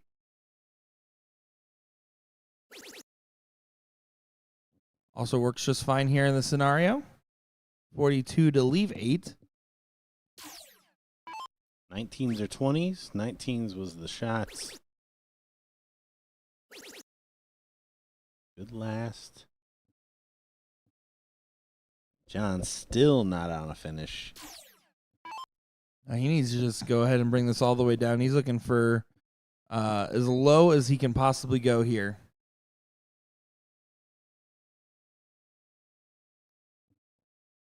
Needs to get to 63.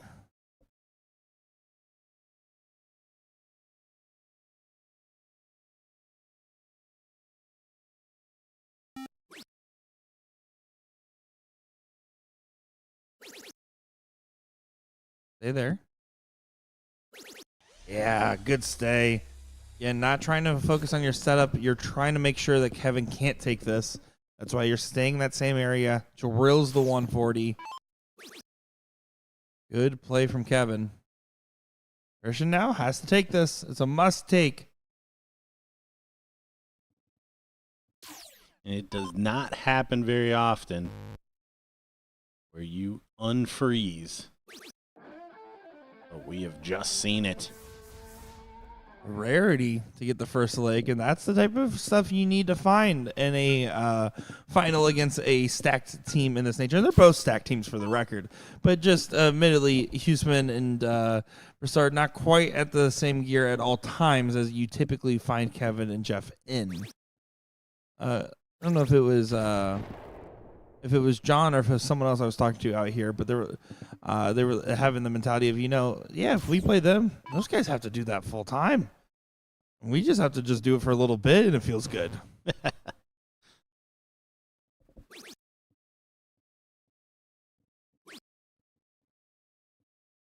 Christian's away.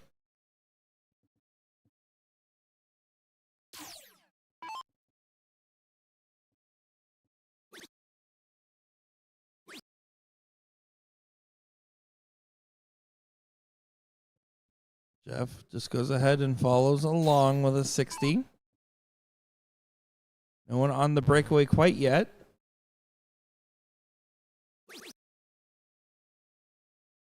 I will say, as John has switched away from that double 16, he's seemed to find that double 20 a lot more consistent to get in.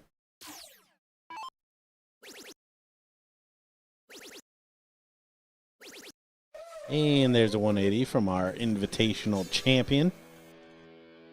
Good shot there from Kevin Luke. Puts it in the top gear.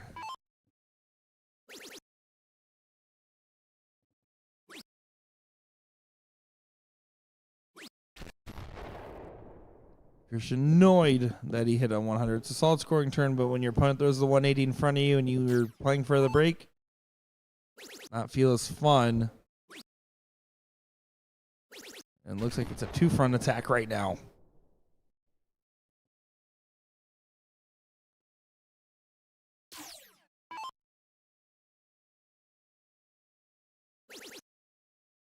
Good start. Lots of room in that 20. Oh, but he's not able to follow it. See the clap of the hands. He knows he needed more.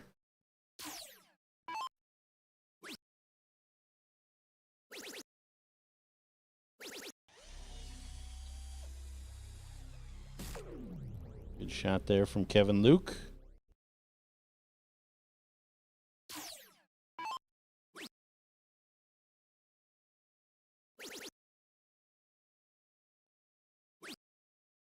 Just not the answer that Christian needs here. Jeff going to continue to put the pressure on John. 140 leaves 161.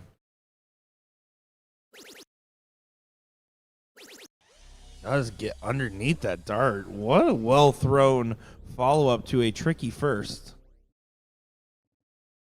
Yeah, that was a lot better shot than just your standard 140.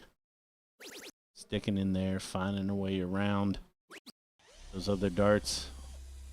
Solid ton from John, but not enough in this second leg.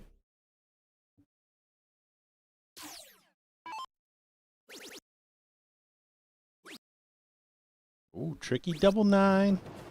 Did I say tricky? I just meant double 9. Yeah, they just call that double 9 where I'm from for sure. No, he nailed it. He could have nailed it in one if he had tripped 12 for the fans, but it's okay. We allow it in this format. It's a secret rule.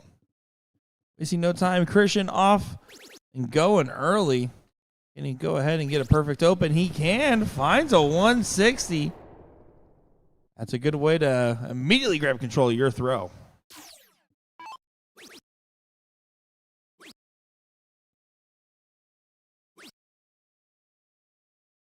So Kevin did not like that shot.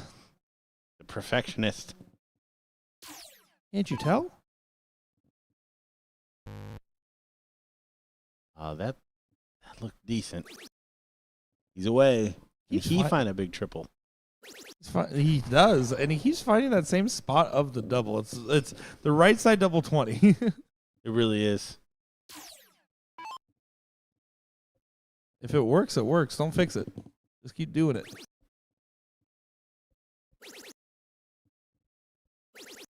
And there's another perfect open. This one from Jeff Springer. We got some darts going on here in this matchup. Kevin and John gonna take a back seat for a second as these guys continue to fight along on the dartboard. Christian was perfect after 4, and it's still 5 for 6. Again, going first, this is what you need to be doing.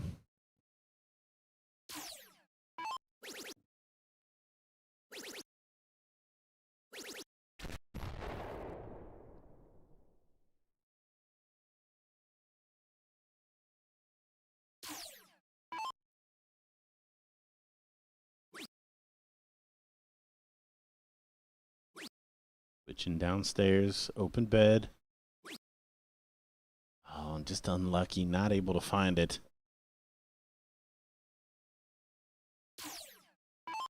But Christian should have the 6 darts. You will. Jeff also 5 for 6. But his miss was worse.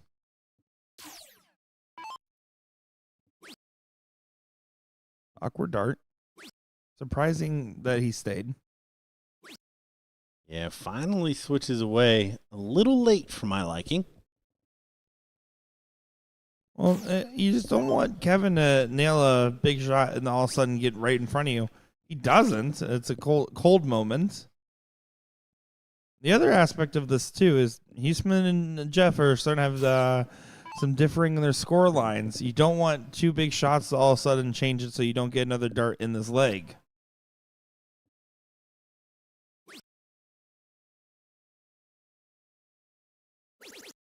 Big last. Big last. Now, Freeze perfectly in Jeff's capability, but not now. So 1-4-2 live. We go 1 away from the first set. Not going to happen.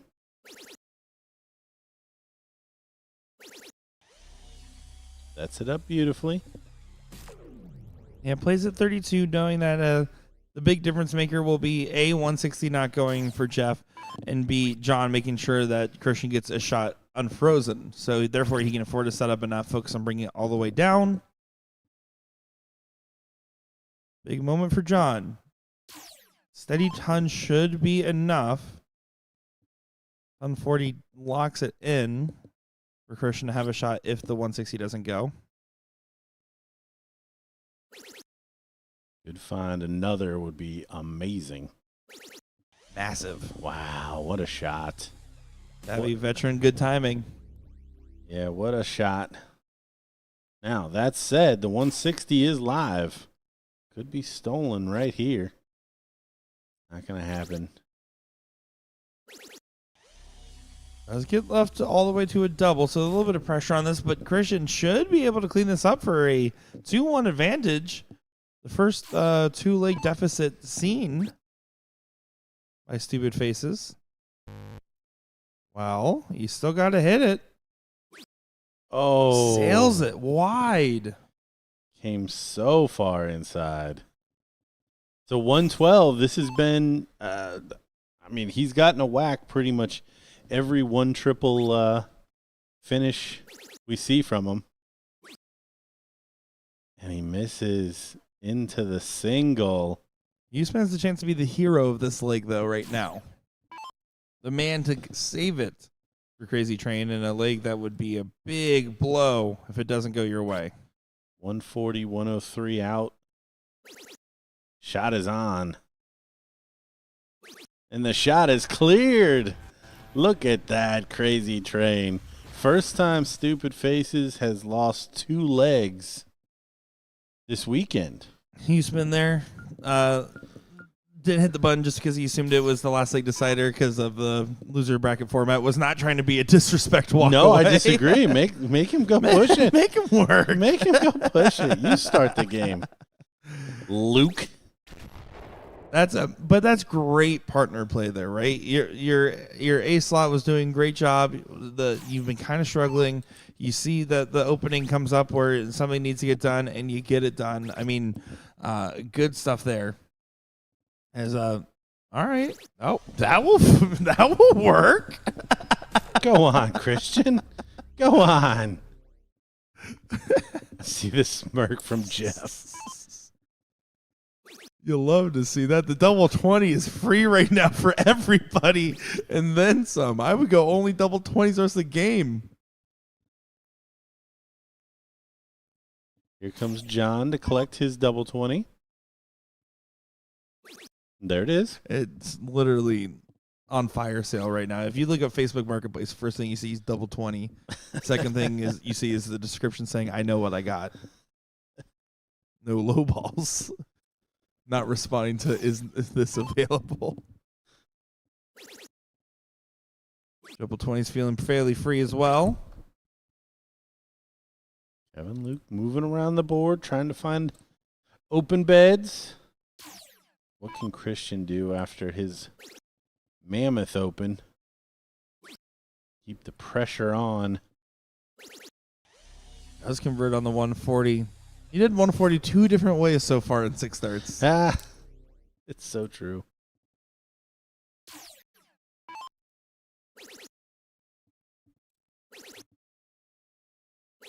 That's more than a 140. How about that? A 180 there from the Stinger. Yeah, big shot.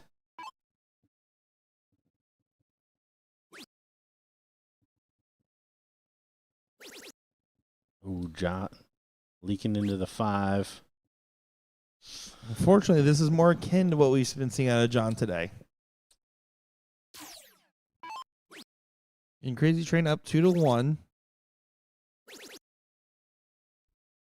Still opportunities here. Christian's going to have to leave a good finish, and John's going to have to snap back into reality here. Oh, my. Needs a treble now to leave a finish. He's not going to find it. You see what it means? See what it means to him. I believe I've heard you say Rut-Row-Rorge. Yeah, Rut-Row-Rorge. In this exact moment. Squeaky bum time. I'm sorry?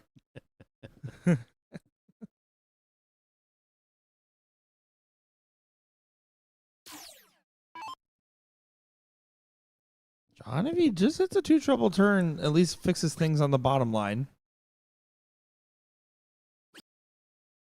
Oh, had to leave for cover. Not able to find it, so frustrating shooting for John here. What kind of leave is Kevin going to put up here? Lots of frustration from him not finding the treble first dart as he has been pretty much all day. Still recover quite well. Take it out. Double 20? Almost. Fair enough. Good setup shot here. Now 180 leaves 123 for Huseman. So we'll see if Jeff can lock him out completely. He cannot. But it is still needed. Yes. Yes. He at least does have the perfect turn.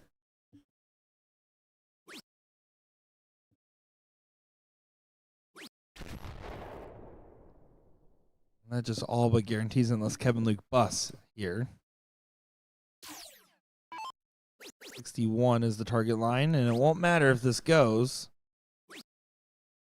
Doesn't go, but Christian can't take out 40. All he can do is bring it all the way down to 4, and then hope that John can take it from here. He's going for 38 this time. He's been setting it 4 the other time, so a little curious, but Yeah, I wonder. Be interesting to know if there's a kinda- mentality switch or something. Yeah, what kind of mindset was behind that? But 151. We've seen a 151.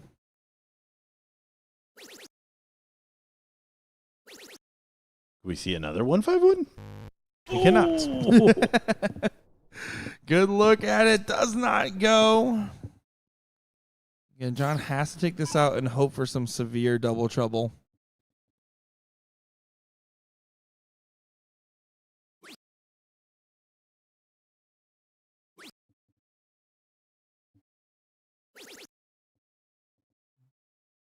And step 1 does leave a finish. Step 2 is Kevin Luke, and step 3 is Jeff Springer. There it is, and we're into a decider in our first set. The first decider that the Stupid Faces have had to play as a double seam the whole weekend. As a doubles, at least. I can't speak for the singles off the top of my head. Yeah, I don't think Jeff or Kevin played a decider in the singles. Because it was 3-0 to Kevin Luke in the final. Yeah. We do have the level 2 final going on right now. We got Nemeth and Viacob taking on NJ. Yeah, that is Victor LeCobb and Sam Nemeth taking on Niels Nelson and Jerry Klimmer. Oh, okay. Jerry Klimmer, level 3 champion? Yes. From Friday? And Niels Nelson, a commentator extraordinaire. A fellow production man.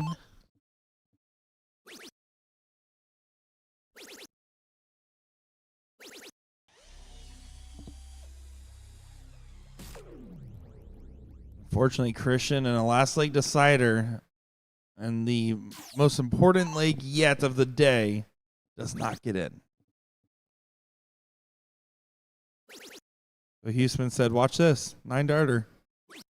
Oh.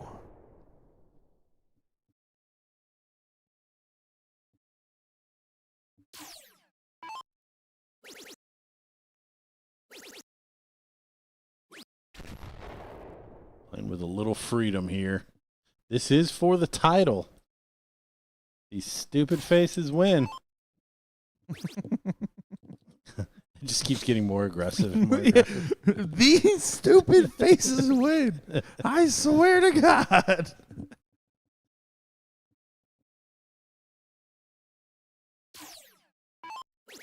Oh, Jeff finds a perfect spot. Can he make that work more? He does on the last. This is starting to feel like mounting pressure. Huseman, the solid opening is the hope now. Christian is in the B position. He is in the don't freeze mode. John Huseman has to win this leg. 201 after 6 darts. Oh, not quite. It's enough to keep him in contention. It's still the only route available, and it still requires a little bit of help. But they're not out of it yet, but it is now on the back of Huseman.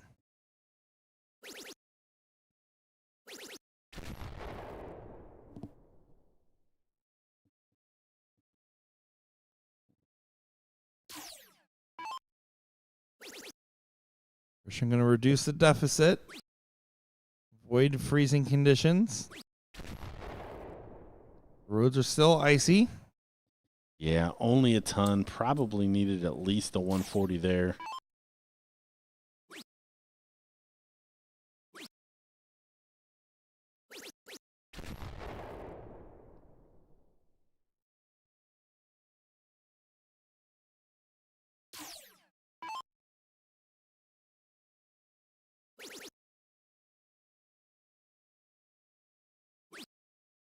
Oh, John. Unable to get to a finish. And Kevin Luke, the singles champion from Friday, the doubles champion with Jeff yesterday, needs 32. And he said he wants to see that 158 again from Jeff Springer. Yeah, he likes it when Jeff does all the fancy gold sticker stuff. This would also make 4 for 4 for Kevin Luke, by the way, if he wins this. Which would mean one shy for the 5 for 5, which we saw Ram do in Florida. Meaning that there's a certain level of expectation that one person sweeps it all out, apparently, for each stop. Yeah, a streak that can't continue, I would have to imagine. That's what's happening thus far.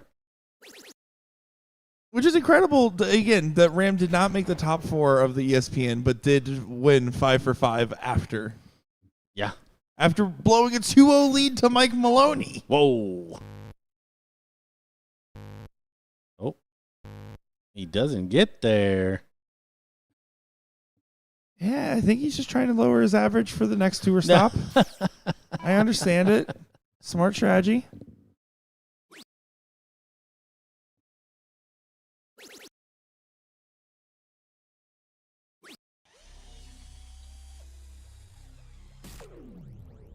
Sargent leaves the 1-2-4. You need Jeff to miss, and then you need Huseman to take it all the way down, and then you need Kevin to miss. So you're telling me there's a chance. There it is, Jeff Springer taking it out. We're going to flip over quickly as we see the players exchange the niceties there. And look, it's the level 2 finals, everybody. Go on. Nemeth and ViaCab going up against NJ. And here you go, Cowboy in training. Jerry coming right on up. I am so excited to watch him play Mario 1. For the record, I want this to be completely known. This gentleman is awesome. And I had a great conversation with Jerry about his 146. This is for the first set. NJ, if they win this leg right here, we'll move right on to the second set. Jerry is Niels. Well, Jerry hat trick is Niels, but also Jerry Klimmer is CIT, who was throwing. Which threw the 146. Sorry. Okay. I was looking at the Jerry on the board. Yes, but we don't do nicknames in my household. I don't know what you can do nicknames if you want, man. 24 for Niels. Yes, sir. We are going to a second set and gives a little stuff on it. Okay. So here we go. They're not going to waste too much time. Another set of action. Get right back into the mix for our final match of today. We got one set of 501.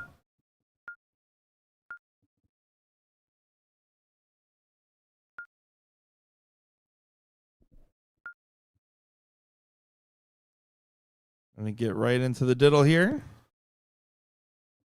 Considering that 2-0 win, it's good. I'm going to have to favor the team that usually starts off the first set that strong, typically. Well, and I think, did Sam and Jerry fall at the final yesterday in level 2 as well? Great question. Or was it top 3? Something like that. They made a good run yesterday. Yeah, third place, right? Third place. Okay. Yeah, I knew they were late in the game yesterday as well. They played in the seat match yesterday. Yes. Good cork. Might be a tie. Tie, both 1 hole out. Oh, looks like Neil says it's the other direction. They got it.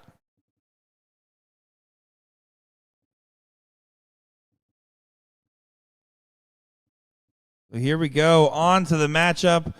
Who will go ahead and get the level 2 title? I'm going to call it right now. This is a must-win leg for Victor and Sam. They got to turn the tide here. Well, we saw this with, was it level 4, right? With Linz and Austin when they were playing. They lost the first set 2-0. They were about to lose it 3 straight. Gene goes on his cold streak, and then all of a sudden they go right back into the mix and roar back for 2 straight. Split will open and double out, by the way, is the difference here for level 2. So they just don't have to do the pesky doubling in. Pesky. Beneath them. Again, I'm so excited for the finishing here from Jerry. I'm so excited. When his answer to the 146 route decision was, I don't really think about it. I just feel like what I'm going to hit, and then I shoot it. Like, that's awesome. Good find from Sam.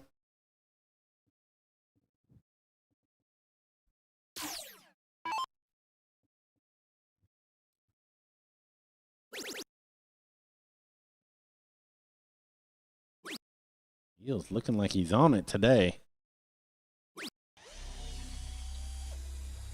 Hey, he seems to be having a good day. Even I ran into him this morning as I was walking to the hall, and he said, maybe I'll make it in the booth today. I said, the door's always been open. He's like, yeah, but I just keep playing. Yep. It hasn't changed today. No, that's a good thing.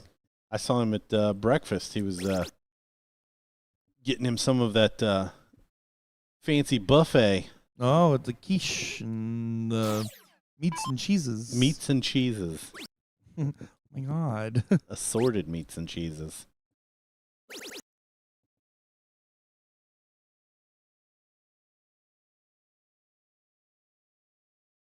No major separation on the top side. Bottom side, we'll see what happens here. Is that an Oregon Trail jersey? That's awesome. It might be. That's awesome. See, now put that on a shirt, you know? Yeah. Well, he did. For sure an Oregon Trail shirt. That's awesome. He did. He did.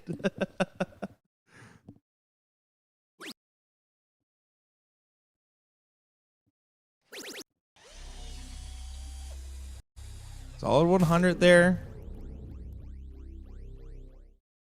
A Sasquatch man. Sasquatch jersey at least, so I'm counting it.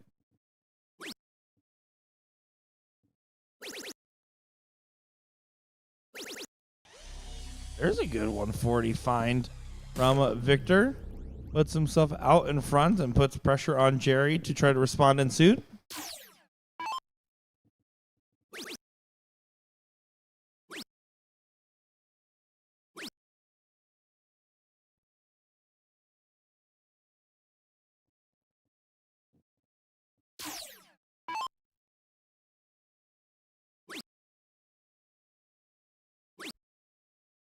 That first start does get away from Sam. You can see close to the bowl almost.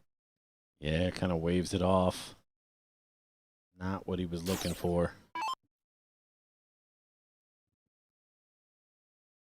140, leave a finish here for Niels.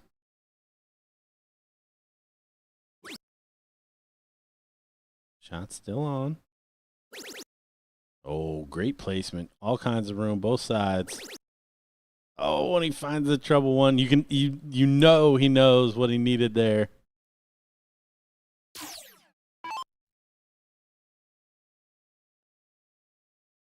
Now Victor has had the hot hand, it seems. Continue to push the envelope forward.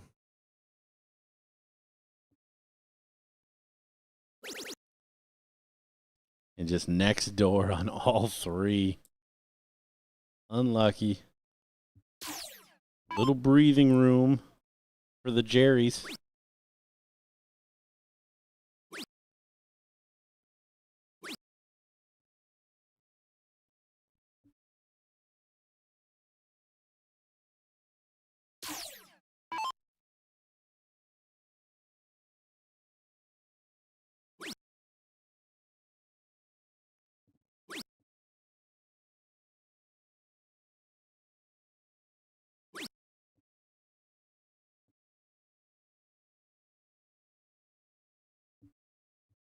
Mr. Jerry Hattrick needs to try to leave a finish. Pressure that 151. A tough take in front of Victor.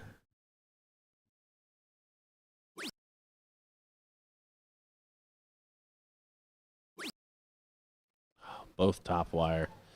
Over to the 1854. No, he stays there. And you can tell he's even impressed that he didn't end up finding a trouble there.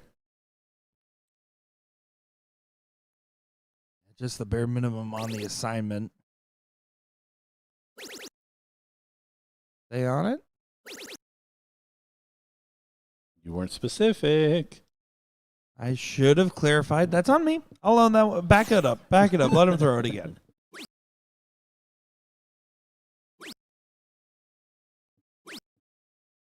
Just starting to spray him a bit from Jerry. Not finding anything consistent enough, but important shot here from Sam.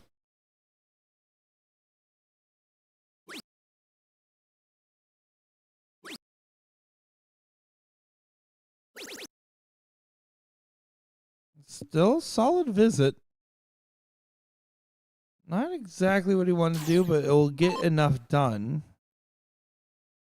158 has the opportunity to go. Yeah, shaking the head.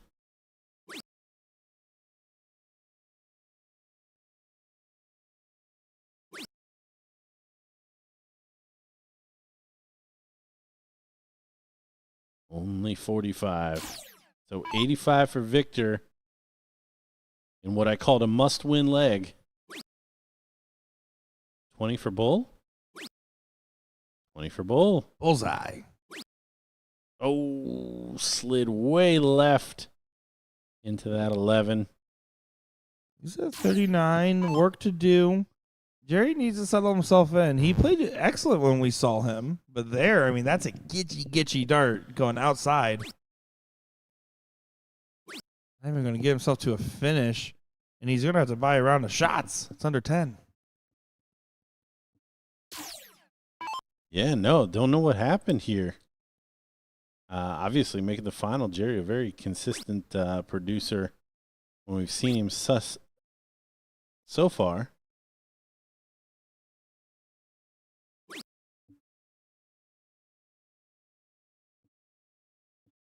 And then only 28 from Sam. So Someone turned on the AC in the room. I had a good friend that used to say, sometimes I'm good and sometimes it's awful drafty in here. 54 for tops. For a good checkout. Oh, my goodness. When he let it go, you would have thought it was going in. That was a good look at it. Fortunate dart at the end. 7 for 32. 19 for 20. Also an option. And there it is. You see Sam's reaction. Rings the bell in the back. And the king seat holders finally with a leg on the board here in the final. Which is important, right? I mean, we talked about it. You said it best. Yep. Well, now they're finally one away. They haven't, for all of the work that they did coming into the match, they haven't even been one away yet.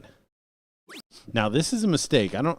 Is there a rule against not being able to switch order?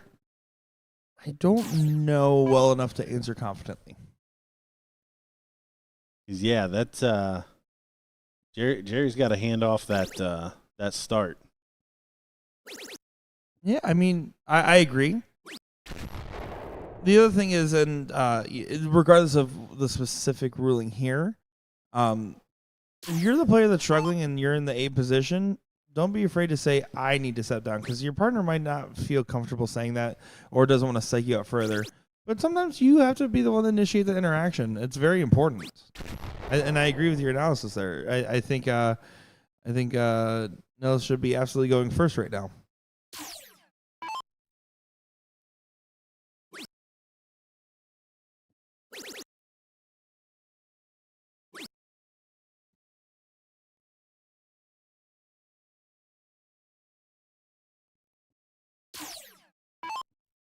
Good luck to all of our mixed doubles teams going on. Our final event out here. Yeah, the confidence for Jerry, unfortunately, is just completely gone here. I don't know, winning the first set would have expected maybe a little bit more as far as that's concerned.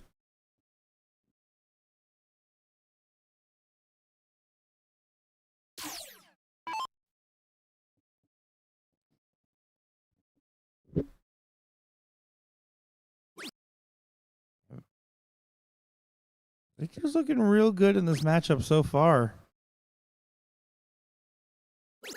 Makes me curious what happened in the first set.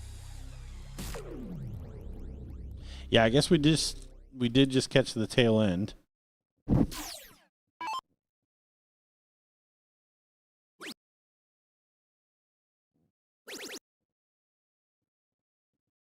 I like this from Sam.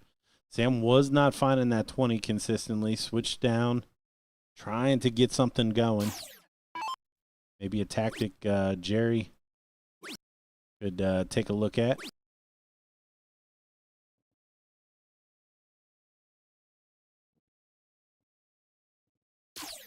I like to see that.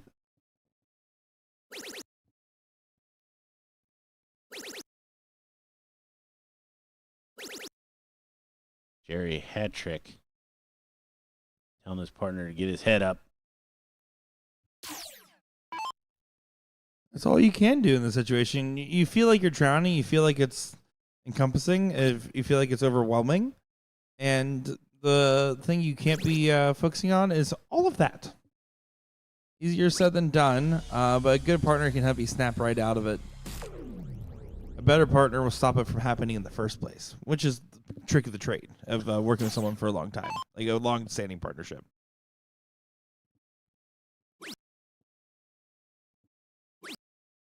More and more, this is shaping up in the favor of Nimeth and Via Cab.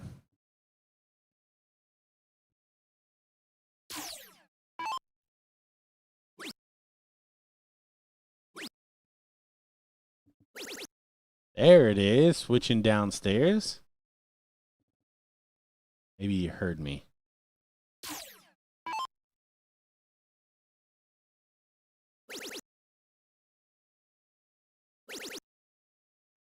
Oh, look at this setup. Oh, just high on the third. Good job done. Mr. Hattrick here will have to just try to leave himself whatever finish feels obtainable and hope he gets the opportunity at it. Right now, Sam and Jerry in relatively similar positions, so it's still possible.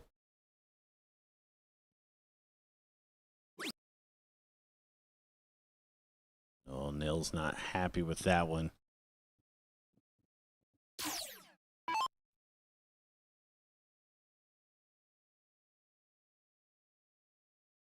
Sam switched it up, went back up top, but he did find a treble. And he's already back in there.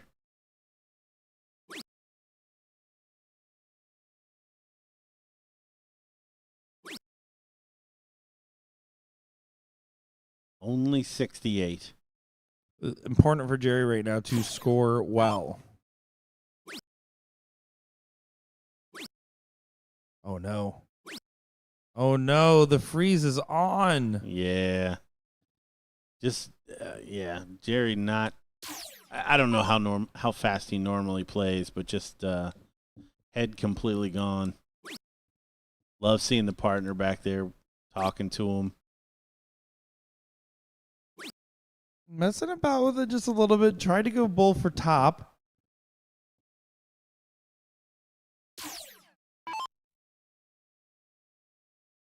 $119 can't go.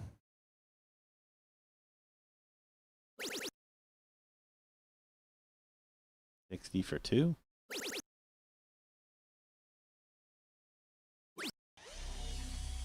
Didn't know he was frozen. Almost ended the match in the most dramatic way possible. Yeah, I think Kaysen's telling him. That would have been a clip. Would have welcomed Nils to YouTube. Would have hit my mark the time code button right there.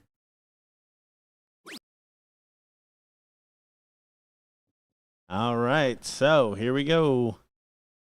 Needs a big one.